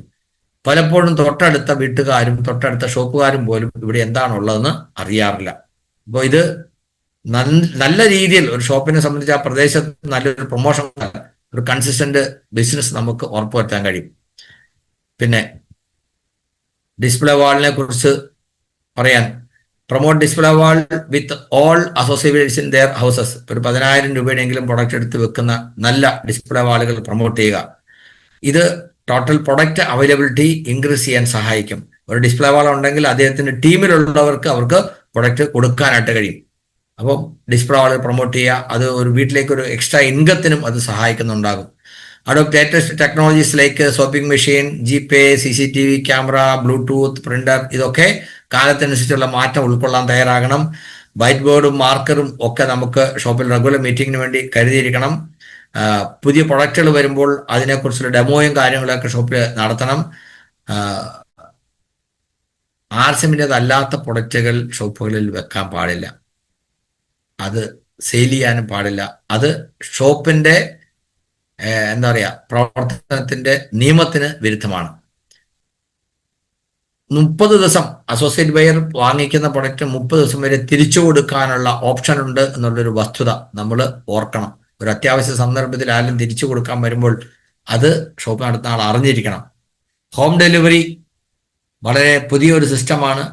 എല്ലാവർക്കും അത് ചെയ്യാൻ പറ്റുന്ന കാര്യമാണ്. അതിലൂടെ ഒരു എക്സ്ട്രാ ഇൻകം ഉണ്ടാക്കാനുള്ള ഒരു ഓപ്പർച്യൂണിറ്റി ഉണ്ട്. ആദ്യത്തെ 2 ലക്ഷത്തിന് 4%, പിന്നീട് 2 ലക്ഷത്തിന് 2%, അതിനുശേഷം വരുന്ന സെയിൽസിന് 1% എക്സ്ട്രാ ബെനിഫിറ്റ് കിട്ടുന്നുണ്ടാകും. തീർച്ചയായിട്ടും നമ്മുടെ സെയില് പല മടങ്ങ് വർദ്ധിപ്പിക്കാൻ ഇത് സഹായിക്കുന്നുണ്ടാവും. Online order system, non FMCG items എല്ലാം ഷോപ്പുകാർക്ക് കമ്പനിക്ക് നേരിട്ട് ഓർഡർ ചെയ്ത് വരുത്താൻ കഴിയും. ടെക്സ്റ്റൈൽസ്, ഫുട്വെയർ, അതുപോലെ ഹരിസഞ്ജീവനി പ്രൊഡക്റ്റിലൊക്കെ ഓൺലൈൻ ഓർഡർ ചെയ്ത് കഴിഞ്ഞാൽ നമുക്ക് ഫ്രീ ആയിട്ട് ഷോപ്പിൽ തന്നെ എത്തിക്കിട്ടും. അപ്പോൾ ട്രാൻസ്പോർട്ടേഷൻ ചാർജിലൊക്കെ കുറെ കോസ്റ്റ് നമുക്ക് സേവ് ചെയ്യാൻ കഴിയും. ഇങ്ങനെയുള്ള കാര്യങ്ങളൊക്കെ നമ്മൾ മനസ്സിലാക്കണം. Every PUC's company's property, anybody can develop business there, equal service to all irrespective of team. This will bring the business high automatically. അപ്പോൾ PUC owner can develop business in the company expense. ഇതാണ് ഞാൻ ആദ്യം പറഞ്ഞ സൂത്രവാക്യം. നിങ്ങൾ ആലോചിച്ച് നോക്കുക, ഷോപ്പില്ലാത്ത ഒരു അസോസിയേറ്റ് ബയർ വീട്ടിൽ നിന്ന് അടുത്തുള്ള അല്ലെങ്കിൽ ദൂരെയുള്ള ഷോപ്പിൽ പോയി സാധനം വാങ്ങിച്ച് ആളുകളെ കണ്ട് പറഞ്ഞ് പരിചയപ്പെടുത്തി കൊടുത്ത് വീണ്ടും അങ്ങനെ ഓരോരുത്തരെ കണ്ടുപോകണമെങ്കിൽ എത്ര രൂപ അവർക്ക് ചെലവ് വരും. അതിന് പകരം ഒരു ഷോപ്പ് നടത്തുമ്പോൾ ആ ഷോപ്പിലേക്ക് ആളുകളെ വിളിച്ചു വരുത്തി എല്ലാ പ്രൊഡക്റ്റും കാണിച്ചു കൊടുത്ത് പരിചയപ്പെടുത്തി പറഞ്ഞു കൊടുക്കുമ്പോൾ ആർക്കായിരിക്കും കൂടുതൽ ആളുകളെ സിസ്റ്റത്തിലേക്ക് കൊണ്ടുവരാൻ എളുപ്പം? അതാണ് ഞാൻ പറഞ്ഞത്. വേഗത്തിൽ കൂടുതൽ ആളുകളെ സിസ്റ്റത്തിലേക്ക് കൊണ്ടുവന്ന് നല്ലൊരു സ്ട്രോങ് ടീം പെട്ടെന്ന് ക്രിയേറ്റ് ചെയ്യാൻ ഈ സിസ്റ്റം സഹായിക്കും. ഇതിനു വേണ്ടി കമ്പനി തരുന്ന ഈ ബെനിഫിറ്റ്സ് നമ്മൾ ഉപയോഗിക്കാൻ പറ്റിയാൽ, അതാണ് ഞാൻ പറഞ്ഞത്, കമ്പനി ചെലവിൽ നമുക്കൊരു ബിസിനസ് ഡെവലപ്പ് ചെയ്യാനുള്ള opportunity. He's getting business protection. 3 കിലോമീറ്ററിനുള്ളിൽ ഷോപ്പുകൾ അനുവദിക്കുന്നില്ല എന്നുള്ളൊരു കീഴ്വഴക്കം എപ്പോഴും ഒരു സപ്പോർട്ടാണ്. ഞാനൊരു പച്ചക്കറി നടത്തുന്നു, തൊട്ടപ്പുറത്ത് വേറെ ആളൊരു ഇതിനേക്കാൾ മനോഹരമായ ഒരു പച്ചക്കറി കട സ്റ്റാർട്ട് ചെയ്ത് കഴിഞ്ഞാൽ കച്ചവടം പൊട്ടും. പക്ഷെ ഇവിടെ കമ്പനി അങ്ങനെ ഒരു പ്രൊട്ടക്ഷൻ കൊടുക്കുന്നുണ്ട്. അത് നമ്മൾ മനസ്സിലാക്കുക. Consider it as your own business and do it with positive attitude. ഇത്രയും കാര്യങ്ങൾ ശ്രദ്ധാപൂർവ്വം കൈകാര്യം ചെയ്യാൻ പറ്റുമെങ്കിൽ ഒരു സംശയവും വേണ്ട, സക്സസ് ഈസ് ഗ്യാരണ്ടീഡ്. ഒരു RCMന്റെ ഔട്ട്ലെറ്റ് നടത്തുന്ന ആളുകൾ ശ്രദ്ധിക്കേണ്ട കാര്യങ്ങൾ, ലീഡേഴ്സ് ഷോപ്പ് നടത്തുന്ന ആളുകൾക്ക് പറഞ്ഞു കൊടുക്കേണ്ട, അവർ നടപ്പിലാക്കേണ്ട കാര്യങ്ങൾ ഒന്ന് ശ്രദ്ധിക്കാൻ വേണ്ടി പറഞ്ഞതാണ്. പറഞ്ഞ് എനിക്ക് തന്നെ ബോറടിച്ചു പോകുന്നൊരു സംശയം, പിന്നെ കേട്ട ആൾക്ക് വല്ല പ്രയാസമാണ് അല്ലേ ടോമി സാറേ? ഏതായാലും ഇപ്പോഴും 537 പേരുണ്ട്. നിങ്ങൾ ആലോചിച്ച് നോക്കുക, 537 പേര് ഒരു മീറ്റിംഗ് ഹാളിൽ ഇരിക്കണമെങ്കിൽ അവർ എത്ര മണിക്കൂർ യാത്ര ചെയ്യണം, എത്ര പണച്ചെലവ് ചെയ്യണം, അല്ലേ? ഇത്രയും സമയം ഏകദേശം 1.25-2 മണിക്കൂറുള്ള സമയമായി.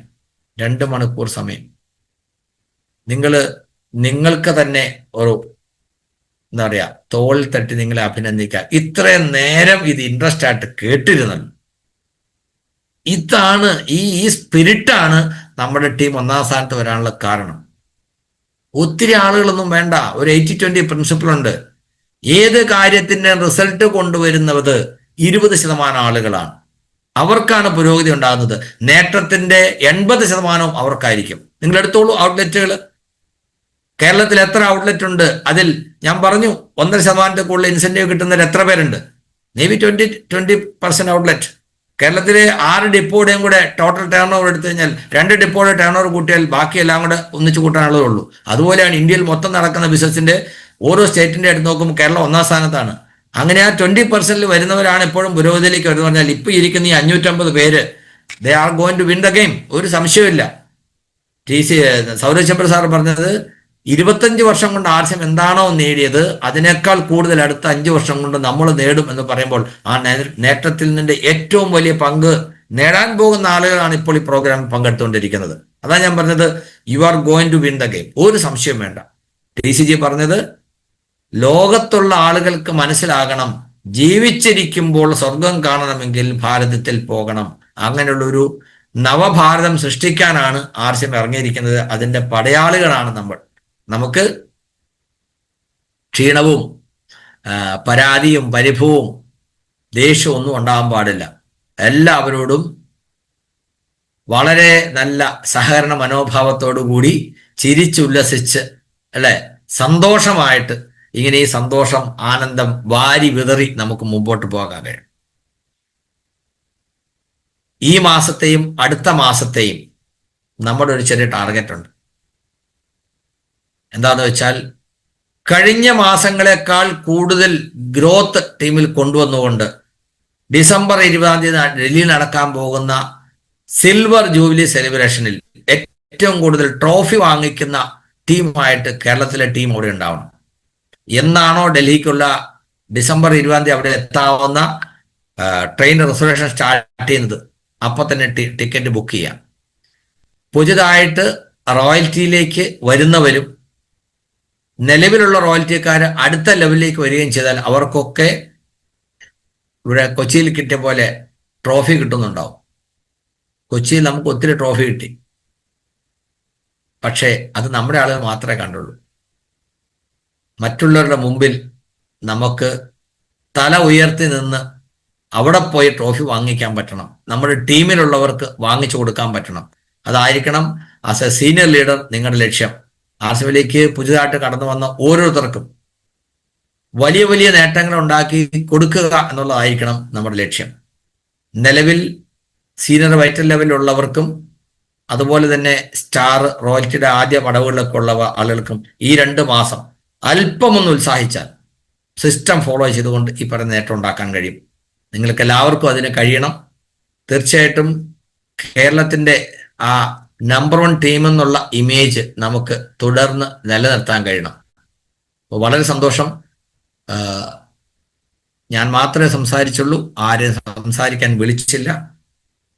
ഇതൊക്കെ കേട്ടിട്ട് 2 വാക്ക് സംസാരിക്കണം, പറഞ്ഞ കാര്യങ്ങളെ കുറിച്ചോ എന്തെങ്കിലും